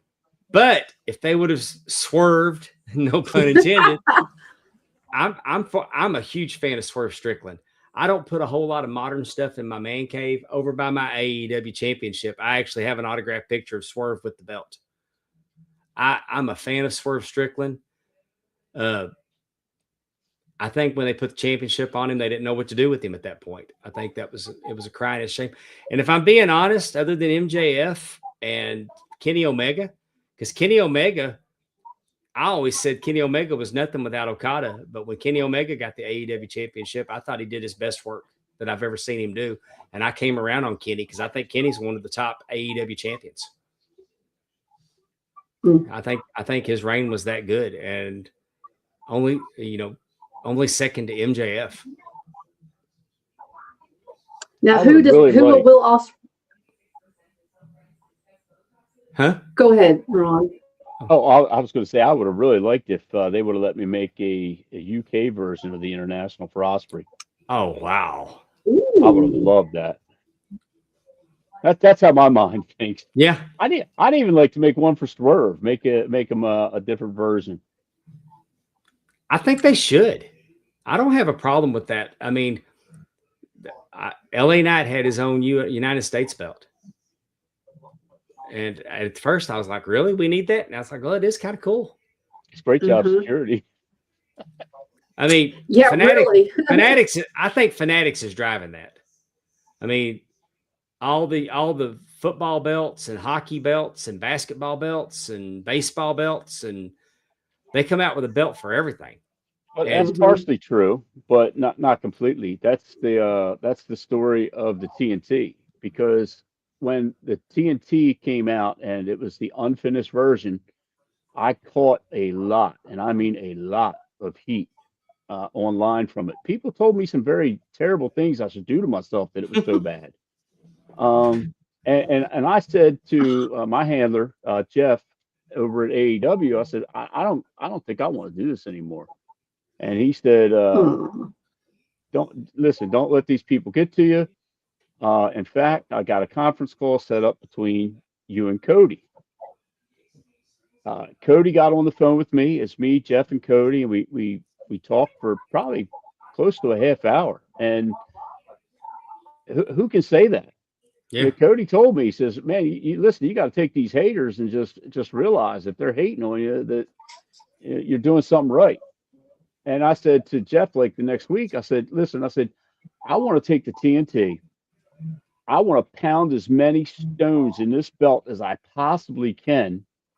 And I want to make it for Cody so that he can, when he wins the TNT, that he gets that belt. And it was agreed. And then for whatever reason, Cody decided to let it get passed on to Sammy, I think. Sammy Guevara? I think so. And I what I think doesn't matter, but that belt was in my mind made for Cody. And that I think is what really spawned the all the unique belts. The Miro version that was made by Dan, the pink version that I think Dan made a copy. I made a copy for Kyle, and the blings along with the Burberry, I don't think we're allowed to say the Burberry, but the Triple B, which hey, that's the number one request right there, by the way. Can I get a Triple B? No, you cannot. Oh, well, crap. That was going to be my next question. I told my wife, I said, I think I'm going to ask Ryan because I got MJF. Because I got him. That's the nameplate I have on my belt, MJF. And I said, that leather needs to be Burberry. I mean, I could agree with you. I wanted to airbrush that, and they wanted to go with a sublimation print, and then it's on my leather, but it's a print, and then it's sent back to me, and I cover it with a coating and put it all together. Oh. I've only made a handful of them, and luckily I got one for myself, and I gotta have one. Yeah, I'm the biggest kid in collecting. And people ask me that a lot too. They'll say something like, they'll make a complaint about something. I'm like, hey, let me just stop you right there. I'm a collector first, man. Well, how big of a thrill is it for you to see your creation on an action figure? Oh, I mean, there's no comparison. I mean, it's like the first time I ever sat down with Conrad, Eric Bischoff, Judge Jeff, and Dan McDevitt from MCW, and it's like, man, I am sitting down at a table with some legends of wrestling right now. It's like, what am I doing here? You know what I mean? Yeah. What am I doing on TV? My belt's doing on TV. It just takes you a few minutes to realize that they're just normal guys. Right. What are my belts doing on action figures that I grew up collecting? It's crazy. Which one you got there? Cash Wheeler. Yes, there's no better feeling. I got so many toys of the action figures, the Jade Cargills. Oh yeah, by the way, I'm doing my 4th belt for Jade Cargill. They kept in contact after she went back over. Her and her husband Brandon Phillips. I don't like him, but for the I Reds. love her. No, I'm kidding. I'm kidding. He's actually a really, really nice guy. I'll bet. Yeah. No, I mean, I'm such a fan of Jade because she's just, I mean, she's an attraction. I mean, when I look at her, she's chiseled from stone. I just respect her so much for the presentation that she does. Can you imagine anybody in professional wrestling actually beating her? That's always been my my problem. I'm like, I look at her and I'm thinking, she's just so larger than life that I can't imagine anyone beating her. Who's the biggest thrill? Who have you met was the biggest thrill for you? Yeah, I mean, I would probably say JBL, actually. Yeah. JBL is one of the coolest, most down to earth people. And he'd probably be a second to MJF because, like I said, I met MJF when he was just really in the indies, and I could tell he's fantastic. But the scarf thing just kind of threw me off. Yeah. But I talked to him and he talked to me, and he's always been super cool. I love his character. I love how he keeps the kayfabe going. Yeah. And that's the number one thing I hear about him is like, I can't believe he like takes people's belts and throws them after he signs them. I'm like, I don't know what to tell you, man. I mean, to me, he's a great guy, and I don't want to break his character, but he's the nicest guy on earth. I think you're supposed to say he's the absolute worst.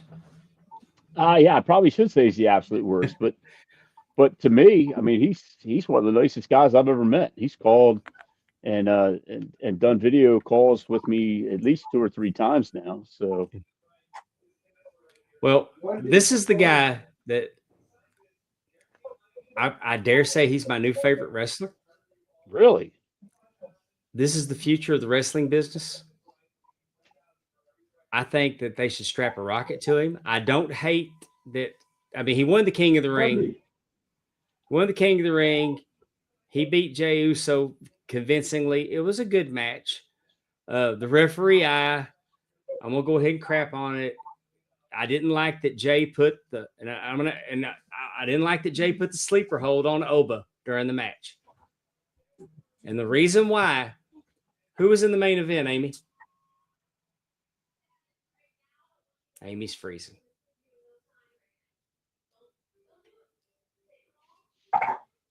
Ron, do you know who was in the main event at Night of Champions? I thought that was Sami Zayn and Cody Rhodes. And who I really thought it was Brock Gunther. and Uba. Okay. But I didn't watch. Well, Amy's got it. So what is Gunther? What do you think? What wrestling hold do you think of when you think Gunther? Yeah, you're not asking me, are you? Either one of y'all. Oh, yeah, go with Amy. What's he use? The sleeper hold. The sleeper hold. So if you got the guy in the main event that's making his bread and butter with the sleeper hold, he puts people to sleep with the sleeper hold. Why are you using it in the opening match? So that makes sense. That's the crap that drives me crazy, and I expect more out of WWE, especially with all the producers they have. But that's a little thing. That's Dave being Dave. That's old man barking at clouds. But I watch it a little bit different.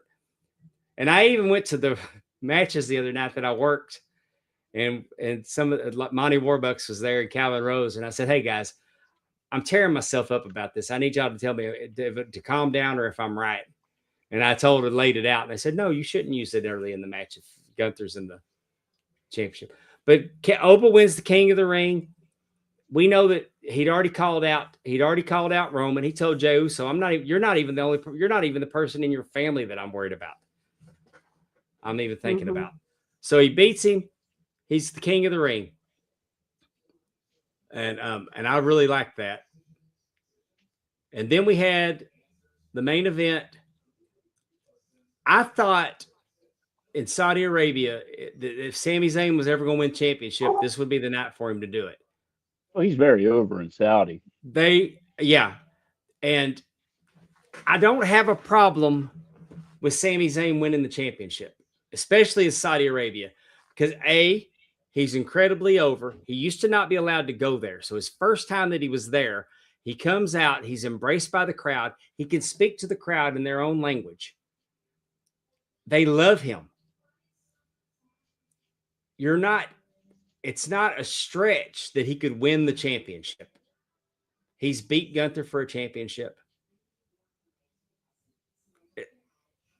I think he can go toe-to-toe with Cody. But also, when you look at the P&L for WWE, Saudi Arabia puts more cash on their P&L than anybody else. They pay obscene amounts of money to have wrestling come to Saudi Arabia. So at the very least, throw them a frickin' bone. You gave them a world championship change to a guy that is so beloved. That's good business. That's good business. They're never going to forget that they saw that. And he didn't have to carry it all the way to SummerSlam. But then, I don't have a problem with it. And the fact that he beat Cody is cool. I mean, it's not one of those deals where Cody can say the champ didn't get pinned. It gives Gunther feels screwed again. And I love that he went after Nick Aldis. Called him a failed effing wrestler. That'd be great to see him come out of retirement. And well, they've suspended Nick Aldis, so Adam Pearce is actually the acting general manager for SmackDown now. He's doing both of them because of that confrontation. They've put him on like an administrative leave. I wouldn't mind seeing Nick Aldis come out, and I don't think he's going to beat him. It would do nothing for Gunther to get beat by Nick Aldis, but I'd love to see Nick Aldis back in the ring. Well, he could say he retired Nick Aldis. I mean, he could do something with his whole legend or whatever he was doing, the retiree. As long as they don't do what they did with Sting. But look at that. Look at Sammy. He's so happy. He's so happy holding that belt. And I bet. I mean, I got to disagree with you here because this goes back to my old adage that the world heavyweight champion needs to be someone that you would not want to meet in a dark alley and have, a back alley brawl with at 1:00 in the morning with no ref. I could say that about Hogan. I could say that about the Warrior. I could say that about Triple H, The Rock. I can't say that about Sammy. Oba? Yeah. Oh, I wouldn't want to meet that guy in the dark alley. Yeah, Brock that's what Lesnar? that's what a champion looks like. Hmm. That's my stance on it. And the I fact that think Brock Lesnar showed up to confront him and said, you've been calling me a coward, you've been calling me all this, and then he goes, talk shit, get hit, kicks him in the nuts, gives him an F5. Oba gets up and says, that's all you do. You run in, you do a cheap shot, an F5. He goes, yeah, I call you names, but I'm looking you in your face and you're still a bitch. oh wow. And he gives up his title shot for SummerSlam but they're going to put it in Hell in a Cell, which really isn't necessary. But I mean, they haven't had a Hell in a Cell match at SummerSlam since 2008, so it's not overdone. And it's 2 nights, so right. So it's an attraction. I'm for it, but I'm with you. So I mean, look right there. I mean, Triple H is towering over Sammy. He's actually leaning over, and I don't know. It's just been my theory. But he's a good 50 pounds heavier than the previous AEW champion. Well, but Sammy, no, don't you start that. Sammy comes across. I know you're going with what? I can lose 13 more pounds, and I'll weigh what the AEW champion weighs. Oh, I'm big enough to be. I didn't know when I became a referee 20 years ago that if I would have just stayed in the ring training, that I could have been the main champion on the roster. You could have, but Sammy is hold on now. Sammy's goofy, and he comes across as goofy, and I don't like him as the champion. That's just my 2 cents. I don't either. I'm saying that it makes good business sense. Exactly. Just like Darby Allin being the AEW champion made good business sense. Yes. It made horrible booking sense. Darby for his size, because I mean, Darby can go toe to toe with anybody. The one match 2-3 years ago where he went down all those steps. Yeah. I would never take that bump. Are the steps in the wrestling ring? Well, I mean, his main offense is slinging himself outside the ring. I think it's no fear. I do understand what you're saying. If you're in a Falls Count Anywhere match, then throw yourself outside the ring. I'm partial to Darby a little bit because he got me over with Tony Hawk. And the trust fall is not a finisher. But my thing, I don't have a problem with the business of Darby winning it. I have a problem that maybe he should have won it in a ladder match. And when he defended against Brody King, maybe they were fighting outside the ring and he got back in and Brody King got counted out. In no universe should he ever pin Brody King. That's as ridiculous as Tessa Blanchard pinning Brian Cage. Yeah, I can't disagree with that. And then, I mean, I'm just saying the booking could have been smarter, but I loved the story behind it. I'm not completely shitting on it.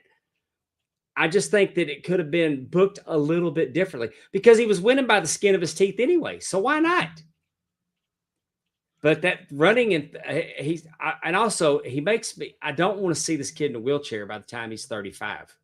I don't either, but he wants to do this. And so, he's definitely, his mother body slammed him on tax. The whole family's goofy.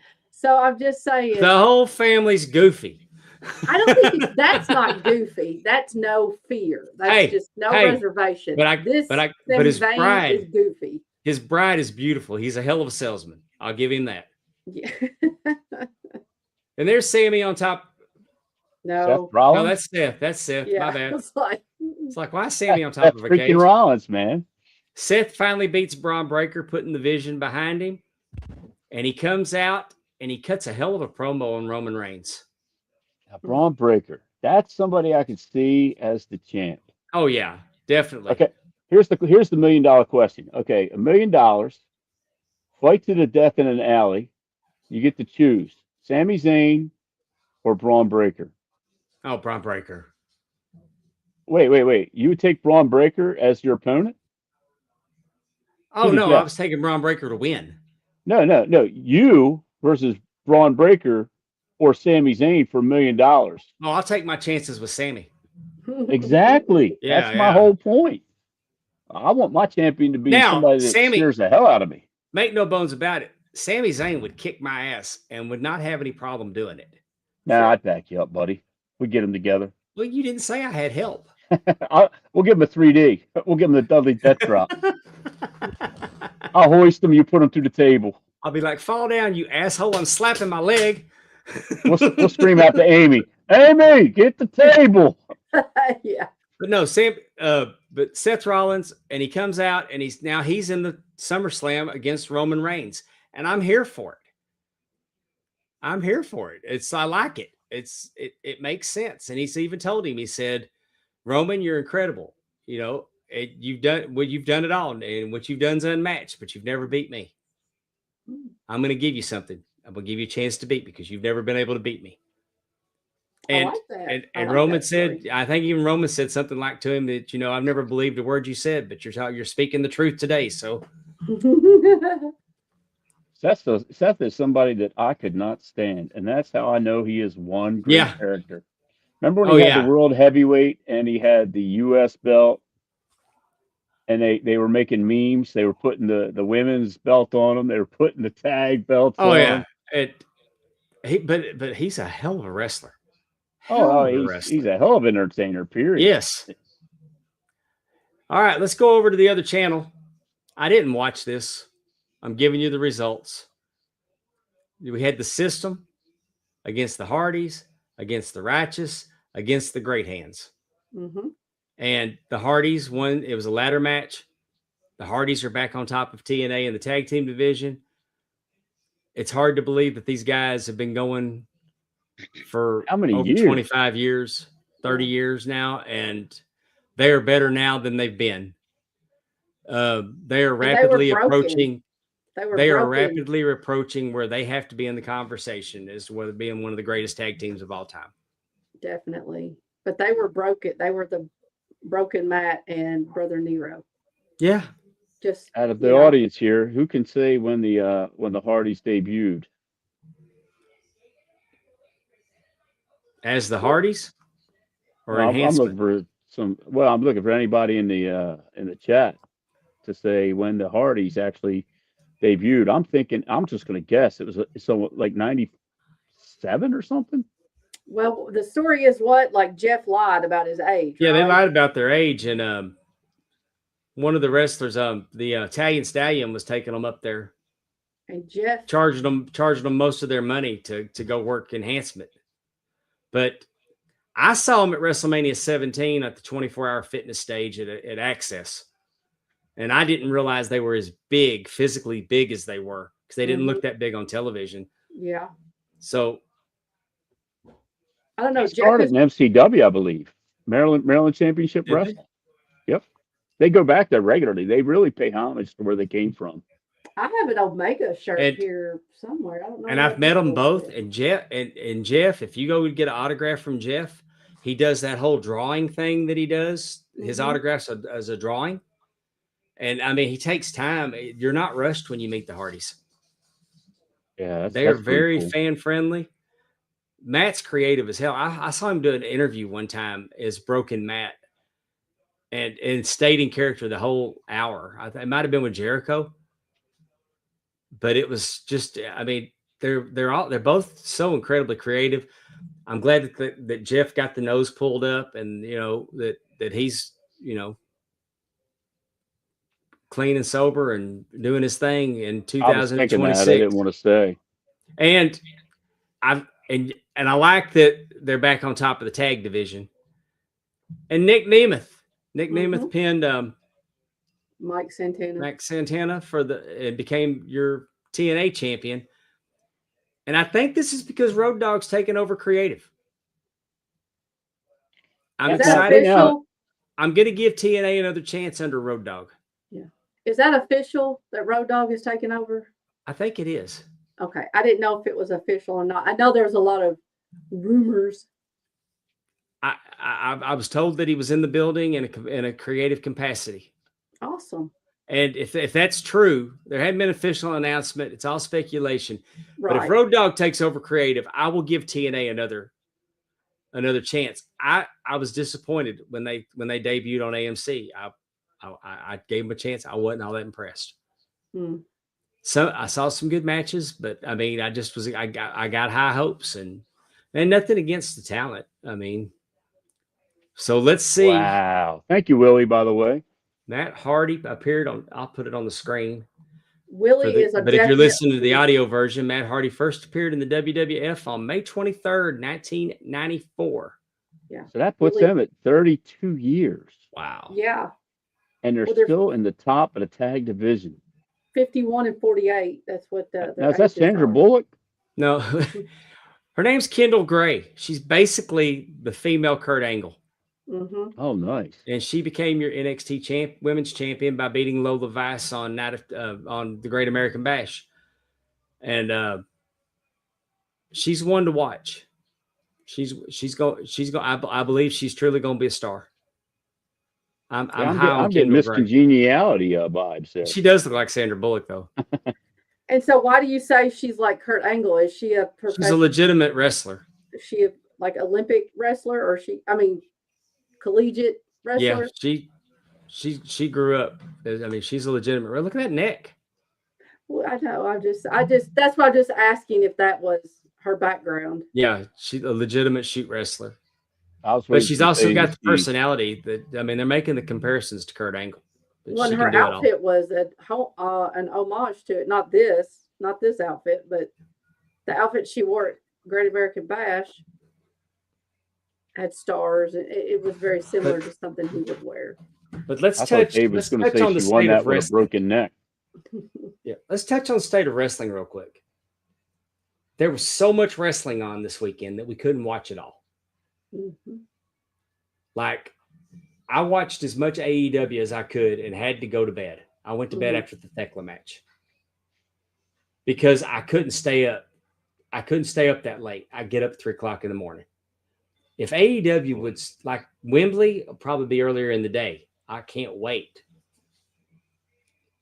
But it's counter-programmed. It's being counter-programmed by NXT and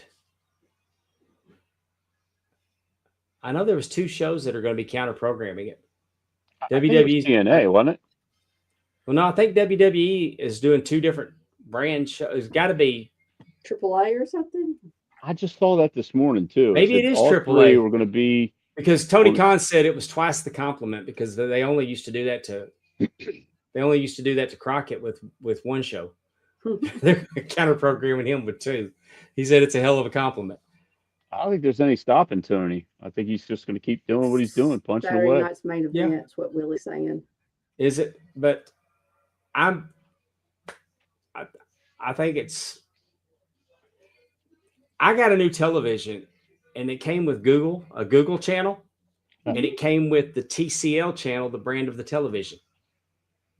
The TCL channel shows Impact 24 hours a day, classic Impact. Oh, wow. That's cool. And it's got a Lucha Libre channel, all Lucha all the time.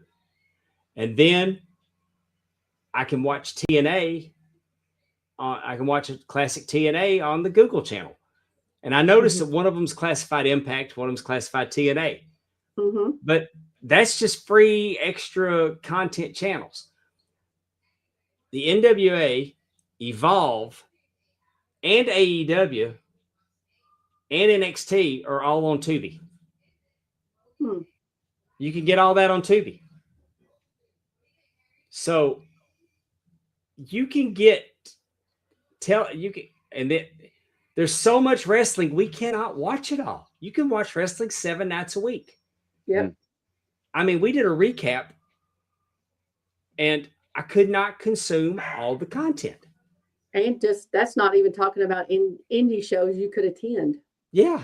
I mean, I worked an indie show Saturday night. And I'm sure there's a way that you can get MLW. I know that you can get MPX on Twitch. Which promotion was that you refereed for this time? It was Lost Art of Wrestling. We did a fundraiser for a lady that's got a brain tumor and a spine tumor. She's a mother of 4. You guys are Heard really giving back. yeah, it was put together. There was a car show in the parking lot earlier in the day that benefited, and then we had the wrestling that night. So, because I was actually supposed to guest on Kevin Davenport's show, and I said, "Hey, Kevin, I got to cancel on you because this fundraiser came up for this lady with brain tumor, and I want to go. I'm gonna go referee the show." That's all three of us going on Kevin's show. I love Kev. Kev's Me great. too. Yeah, it's one of the best people in belts that I know of. And his podcast production is second to none. Other than generally being a great guy, I mean, he puts so much work into the presentation. Mm-hmm. Yeah, I don't have a being final on that number, show. Willie. You know that's something that's near and dear to me. What you're doing there with that, that's something I'd be interested in getting involved in to do uh, some type of a discounted belt that could be raffled off for the cause. Yeah, we Like did it. we We that's did what I'm one doing for with the Bruce. Gabby Strong Foundation. Gabby passed away, but her parents started a foundation for kids, and that one we did about a month or so ago, and we raised. I know we raised like $12,000 for them. Awesome. Yeah, because Jeff Jarrett was supposed to be on that show, and Jeff couldn't make it because he sent a bunch of merchandise. And I even told him, I said, Jeff, you sent some promo pictures I'd never even seen from Flair's last match. He goes, where'd you see them? And I said, you sent them to a show that I was on. He goes, oh, the Gabby, the little kid with cancer. And he said, yeah, I couldn't make it. He said, you were on that show? I said, yeah.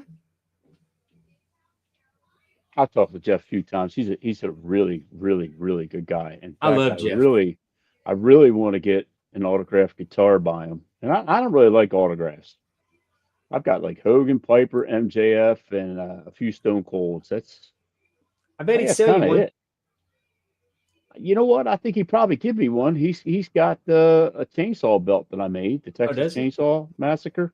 Mm-hmm. You remember that one? Yeah, I started to buy one of his guitars when he was doing Global Force. They did a show here at Trustmark Park, and we went to the show, and he had them at the concession stand. I mean, it is gimmick table, like $130 for the guitar, autographed. Things like that don't hold a monetary value to me at all. I They want him to hold break one over my head. I was just thinking that too. I would love that. In fact, when I'm Sting jealous came of back, Corey and Cassio's been slapped, and Corey got one wrapped around his head. I was hoping that y'all was going to start reminding him that Flair's shoulders were down too, so he'd get even with me. But I love Jeff, and I came away from Flair's last match with a different level of respect for Jeff, just because I saw him, how brilliant he is at wrestling. Mm-hmm. You know, you hear people talk shit about him, and his grasp of how to produce wrestling, like in the locker room with Flair, and he just took a legal pad and he started drawing it out, and just to watch him do all that, and he took every ego in the room and put them in his hands and got the room under control. I have so much respect for Jeff Jarrett. That's why he's still employed in wrestling after 40 years. And I got all the time in the world for him. And so when I tell you that Jeff Jarrett's on my Mount Rushmore, it's because it's not just in ring, it's what he does outside of the ring and behind the scenes. And he's not, and he's a quality human being too. Mm-hmm. And that's the stuff you don't hear about. We're supposed to do a show next Tuesday, and we're going to have Philip Searcy on from the Mississippi Independent Wrestling Newsletter. And but next Tuesday, Dark Side of the Ring debuts with a two-parter, and it's that. So we may ask. I'm going to reach out to Philip and see about rescheduling for Wednesday, if you can do that, Amy, because I want to. I want to watch the Dark Side episodes. Yeah. Okay. You know, Willie, that would be one of my biggest regrets too.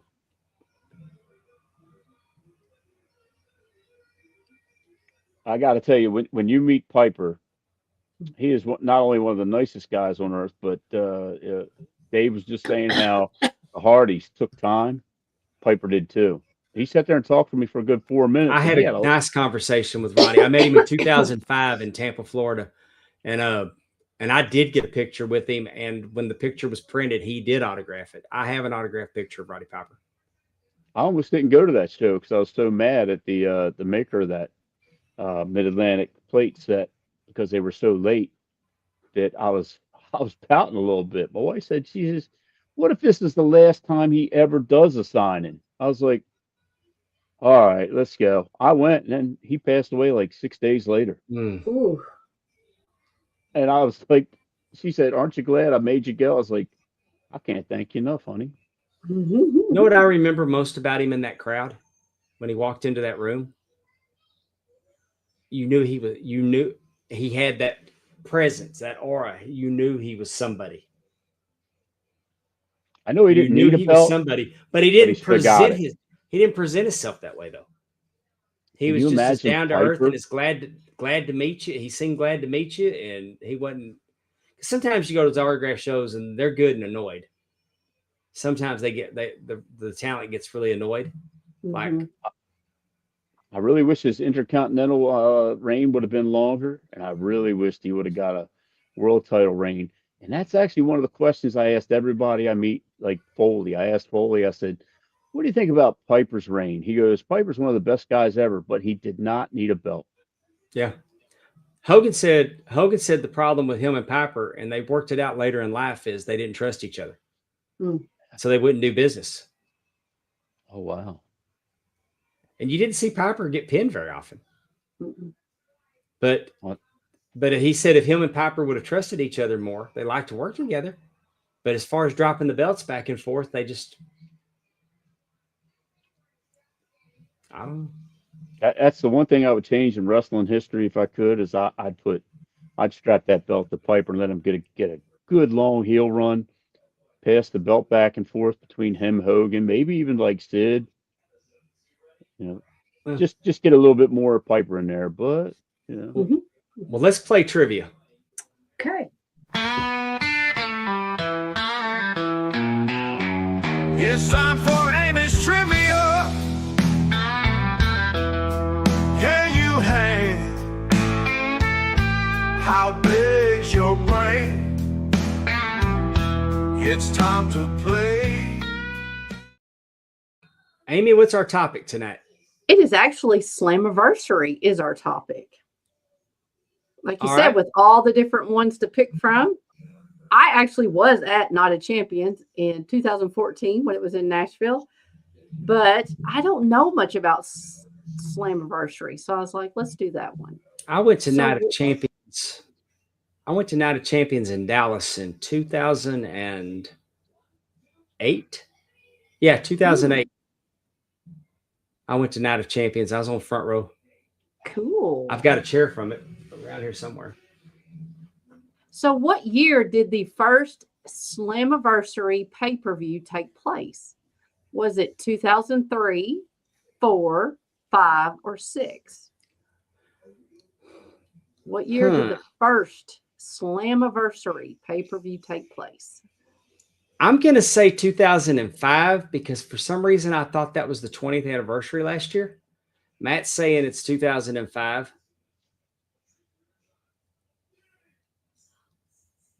Ron, you want to take a guess? I have no idea. I'll go with. Listen, I agree with Dave on a lot of stuff. I'm gonna go with 05. Willie says it was in 3, Okay. but it was in 5. I Well- think it's just because I remembered Conrad and Jeff talking about it had been the 20th anniversary, and it wasn't this week. They said that, so I knew it was last year. Yes, June 19th. So what happened? So Willie is also a little correct. So what happened is that in 2003, they had the first anniversary pay-per-view Ah, or event. And then they did it again. They did the second anniversary. And then after 2005, they named it Slammiversary. And that is when the that Slammiversary first happened was in I'm going to ask 2005. Jeff if Dixie named that. Okay. Yeah, I have no idea. Well, you know, she was that public relations was kind of her thing, and I could see that maybe she took the anniversary and could have been JB. Make it their thing. I'd like to know who named. Maybe Jeff named it. Yeah, because 2005, that would have been kind of early for her, wouldn't it? when did she start with them? She was with them I don't know. Yeah, I mean, she got with them when Scroochie got busted, so it was pretty early.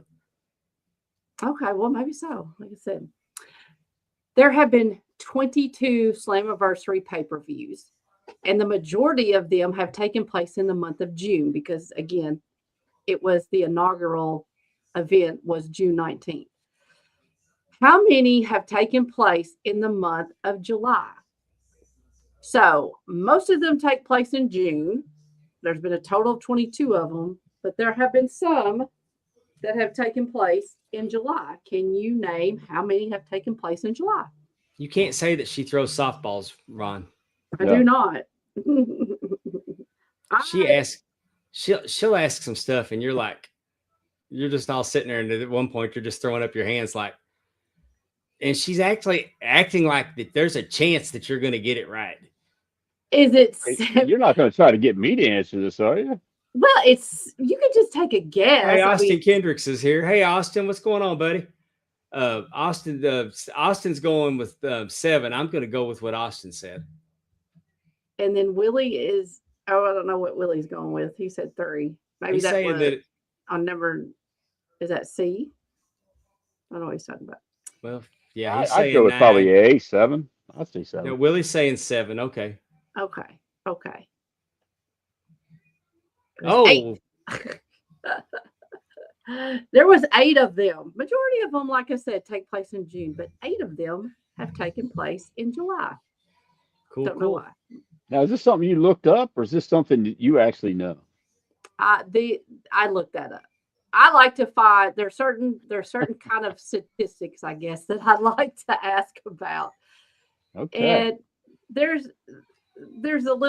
not as much history about Slammiversary as there are some of the other pay-per-views and different things like that. So Right. I have some go-to questions. Sometimes she'll be like, Kerry Von Erich held the Southwest Conference discus record from this date to this date. And what did he have for lunch before he beat Ric Flair for the World Heavyweight Championship? But That's the kind of shit she asked me. But with the Von Erich question, that's the kind of question I have to ask because he knows everything else, right? Like, what's the point? He did own his underwear. I mean, exactly. So nicknaming some underwear is now a 2-time TNA World Champion after defeating Mike Santana at Hi, Tony and Leah. At Slammiversary 2026. Who holds the record for the most reigns as a TNA World Champion? Matt said Kurt Angle real quick and in a hurry.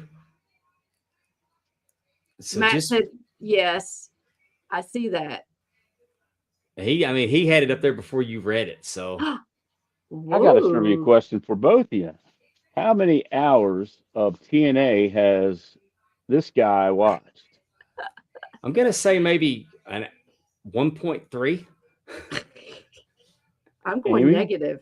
Negative. Have you never watched TNA? I have not. I've watched exactly 0 minutes of TNA in my entire life. Really? I've seen maybe some clips on YouTube of Hogan. I used to watch the weekly pay-per-views, and then I didn't like the 6-sided ring. I actually have a Hogan shirt that he wore live on TNA and a pair of his jeans, True Religion size 36. Wow. Well, really? Yeah. I started watching TNA when Hogan went there. Well, we'll just go ahead and tell everybody it is Kurt Angle. That is correct. Yeah, I wasn't going to go against Matt because he was so quick and confident on that. Now, what's really interesting about the TNA World Title, because actually Bobby Lashley comes in second. For the first 5 years of TNA, Impact, whatever you want to call it, their existence, they used the NWA World Title. They had a deal with the NWA to use their title belts. You want to hear a So, little interesting trivia? Yes. Ron, are you familiar with Clint Stevens? I am not. Clint's been around on the belt boards from way back in the day, and he's a gear maker now, and he makes gear for AEW, WWE, but Oh, wait. Yes, I do know who Clint is, but I only know who he is because of Judge Jeff. right. So Clint got a brand new Milliken NWA Dome Globe, and he went to the TNA show where Jeff Jarrett was like, if you got out of the ring, the fans were standing there with straps, hitting them with belts, making them get back. Lumberjack strap match. The fans were giving belts. Oh, wow. So Clint makes a deal with Jeff Jarrett, says, hey, I'll trade you this brand new NWA belt made by Dave Milliken for the one that you're using in the ring. And Jeff swapped the belt. Oh, wow. He upgraded the belt because the other one was a J-Mar. And Ed Schumann lost his freaking mind and told Clint he would be banned from buying any belts from Midwest going forward. He wanted that belt back, and Clint told him to go piss up a rope. You're not getting it. Wow. So Clint had the ring used J-Mar because he traded it a Milliken to Jeff Jarrett. Now, who's Ed Schumann? Just kidding. Kidding. Oh, okay. Ed Schumann, for those that don't know, was hold on. Let's ask Amy. Amy, who's Ed Schumann? I don't know. Yes, we got her, Dave. Ed Schumann was a pro wrestling promoter. He promoted NWA Midwest, but he was also a business partner with like if you wanted to order from Reggie, you had to. He took orders for Reggie. I mean, you didn't order from Reggie directly. Gotcha. As I understand it, if you could get a belt from Reggie for like $900, and then Schumann got involved, the $900 became $1,500, and then I believe Rico got involved, and that became like $2,500 or something. I went through Ed when I got my $900 Winged Eagle. So I bet you right now you buy about 100 of those if you could.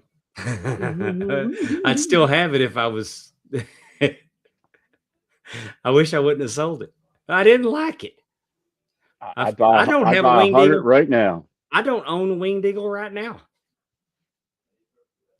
I can help. I'm gonna get another one. The one I had, I got it from overseas, and I got it from Orm, and it was a really good belt. But when the backing fell off of it, I got really mad because when you're overseas and you charge those kind of prices, your backing should never fall off.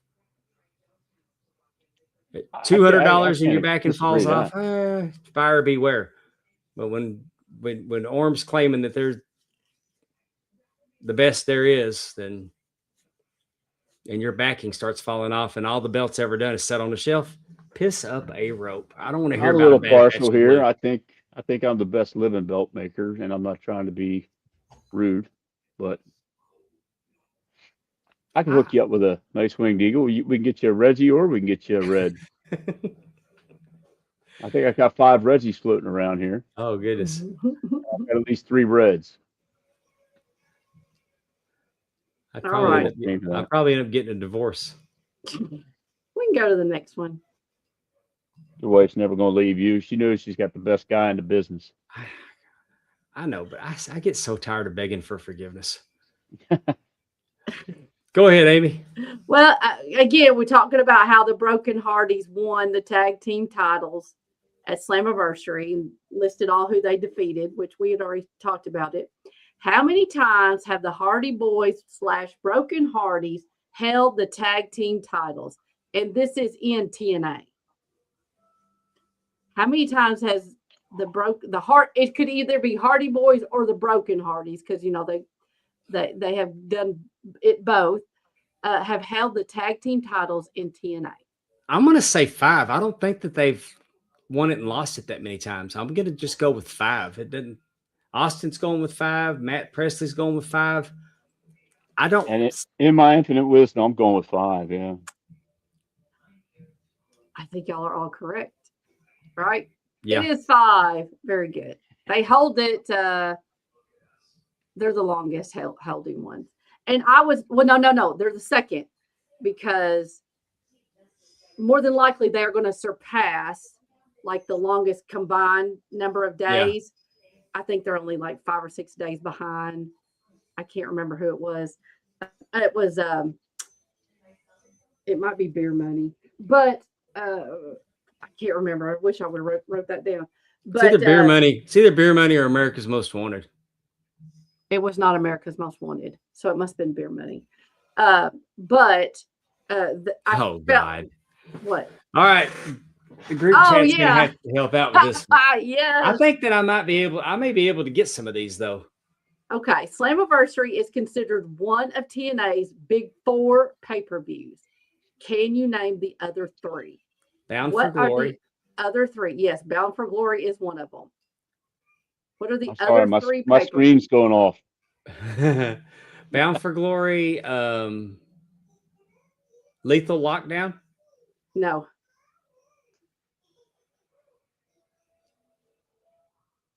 Anybody in the chat know what is considered they got one of the called, big it's 4? Not Insurrection. It's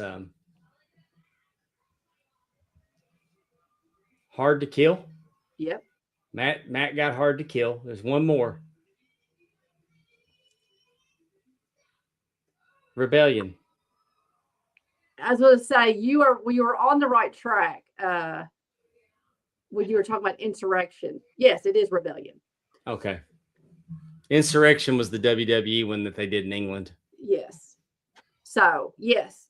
Bound for Glory, Rebellion, and Hard to Kill. And then Slammiversary. Those are their big 4. All right. 2 inductees were announced at the Slammiversary pay-per-view. Okay, let me start over. At Slammiversary, 2 more inductees into the Hall of Fame class of 2026 were announced. Mm-hmm. Can you name all 3 inductees in the class of 2026 Hall of Fame that have been announced so far? So they have named 3 people that are going into the TNA Hall of Fame. They named 2 of them at the Slammiversary event. Tracy Brooks and Conan. Not Tracy Brooks. She announced. No. She had the title because they're doing a new. They're having a new Knockouts title. No, Tracy Brooks. She didn't get put in. She's already in it. Oh, but she. Conan's one of them. Then Conan is one of them.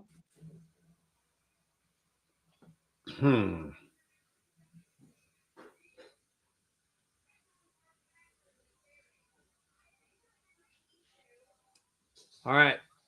Audience? ODB? It is ODB. Okay, Matt Presley's on it. We got one more?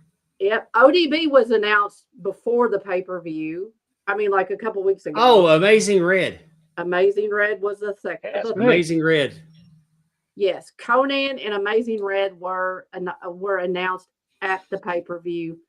ODB has been announced for a few weeks. So there we go. Yay. Oh, so there was supposed to be one more question, and Stephanie didn't add it in.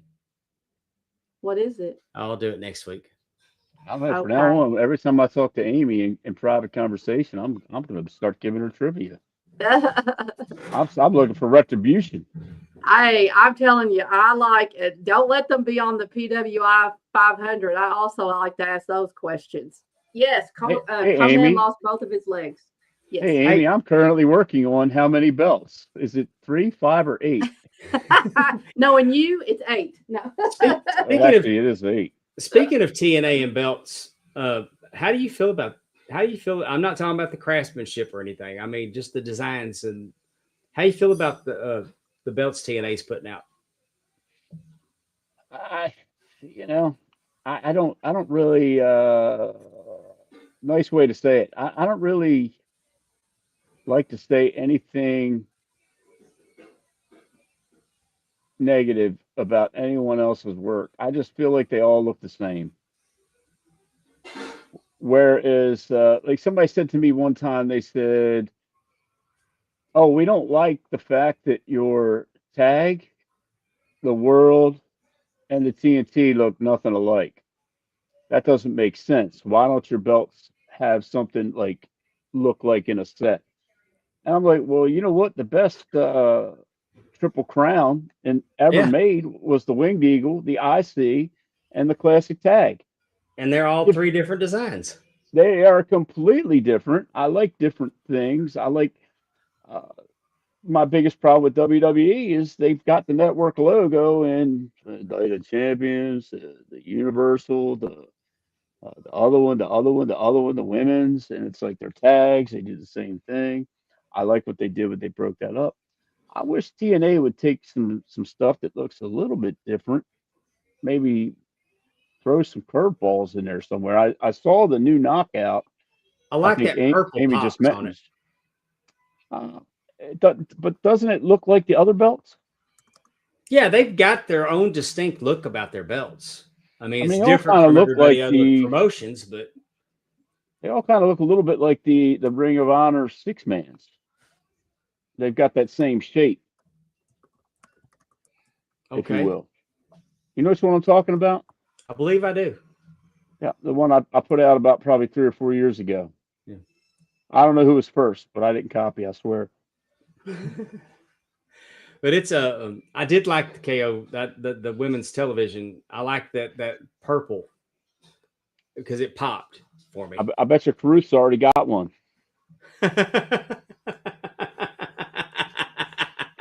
My boy loves some TNA, doesn't he? Yeah, he does.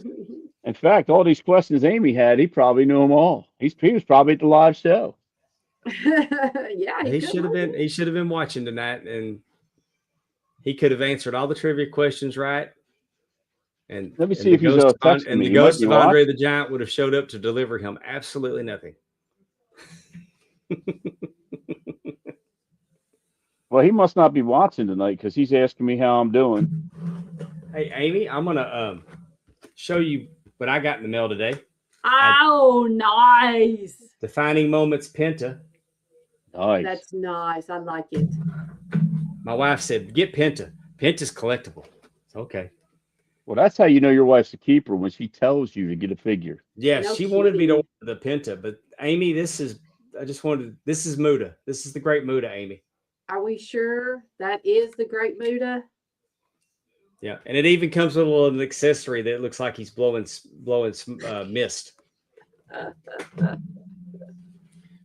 Me and Amy got like a running thing about the Great Muda. I didn't know one of his 50,000 names, so that was my bad. She didn't know what he looked like either. I do know what he looks like. All right, this has been fun. Good. He got that. Oh, somebody needs to restrap a belt. Yeah. Hit me up on my leather page. As long as it's not a illegal belt, I probably will. All right. Well, Ron, I can't thank you enough for joining. This has been fun. We went 2.5 hours. It feels like we've been doing this about 20 minutes. Anytime. I mean, you and Amy been nothing good to me, so I love talking to both of you. Yeah, I used to try to keep these under 2, and I looked up and we've gone 2.5. I'm like, wow. And this is fun. I'm glad you did this. Thank you so much. We'll get it out there tentatively next Tuesday, but I'm going to talk to our guest and try to get it moved because I really. What time is the Dark Side of the Ring? What time does it start? I think it comes on at 7. There's 2 episodes. Oh, it's 7? Okay. Yeah. The last one I watched was The Plane Ride from Hell, and I said I'm never going to watch it again. I haven't watched my feelings hurt. Yeah, they screwed Rick, and I don't like either one of the guys that does the show. But the only reason I'm going to watch it is because it's Jeff, and I've been told that Conrad's already seen 2 episodes. So, and this is and on his recommendation, I'm going to watch it. But no, they completely screwed Rick on The Plane Ride from Hell, and they knew they screwed him. They knew they screwed him. What do you mean they screwed him? They screwed him in the edit. And they put a woman on there to disparage Rick that they didn't do their due diligence on. That she was there for a payday and that she had robbed a jewelry store, and but they didn't vet it. They didn't We talked vet her. about this before. Just because she robbed a jewelry store doesn't mean she couldn't have been sexually assaulted. But She wasn't sexually assaulted. They've been telling the damn story for 20 years and everybody thought it was funny. And then they put this hoe on the show without vetting her. hey, now that's not name call. That's not name call. But I said what I calm down, said, and kid. I apologize for nothing. I know, but I'm just saying, yes, they've been telling that story for 20 years, and the boys, they all thought it was fun. Everybody thought it was funny until they did it on Dark Side. You know, my And now- problem with that is that she took a great big check from Vince, Yeah, and then later on came back with the story. true. If you took that great big check from Vince, then whatever it was, like if it was that offensive, then she shouldn't have taken that check from Vince, and she should have gone to all the news with it. But I she don't didn't. believe that. I don't She believe took the Rick check. forced himself on her because Rick didn't have to. Now, did Rick open up his? We weren't there, but I think you're right. But did Rick opened up his robe and he had nothing on under his robe and probably had a balloon tied to it that went up. Yeah, probably. Oh, who hasn't done that? But anyway, I've had a problem with them too. Yeah, I got a flare robe here. We can reenact. It'd be great. Hello. I had his robe in the original Big Gold Belt, but that's in the story for another time. And it's not going to be on Talking Rasslin with Pondwater Amy, exclusively here on the Markout Moments Network. Good night. Good night. Talking Rasslin, time to go. Thanks for watching our epic show.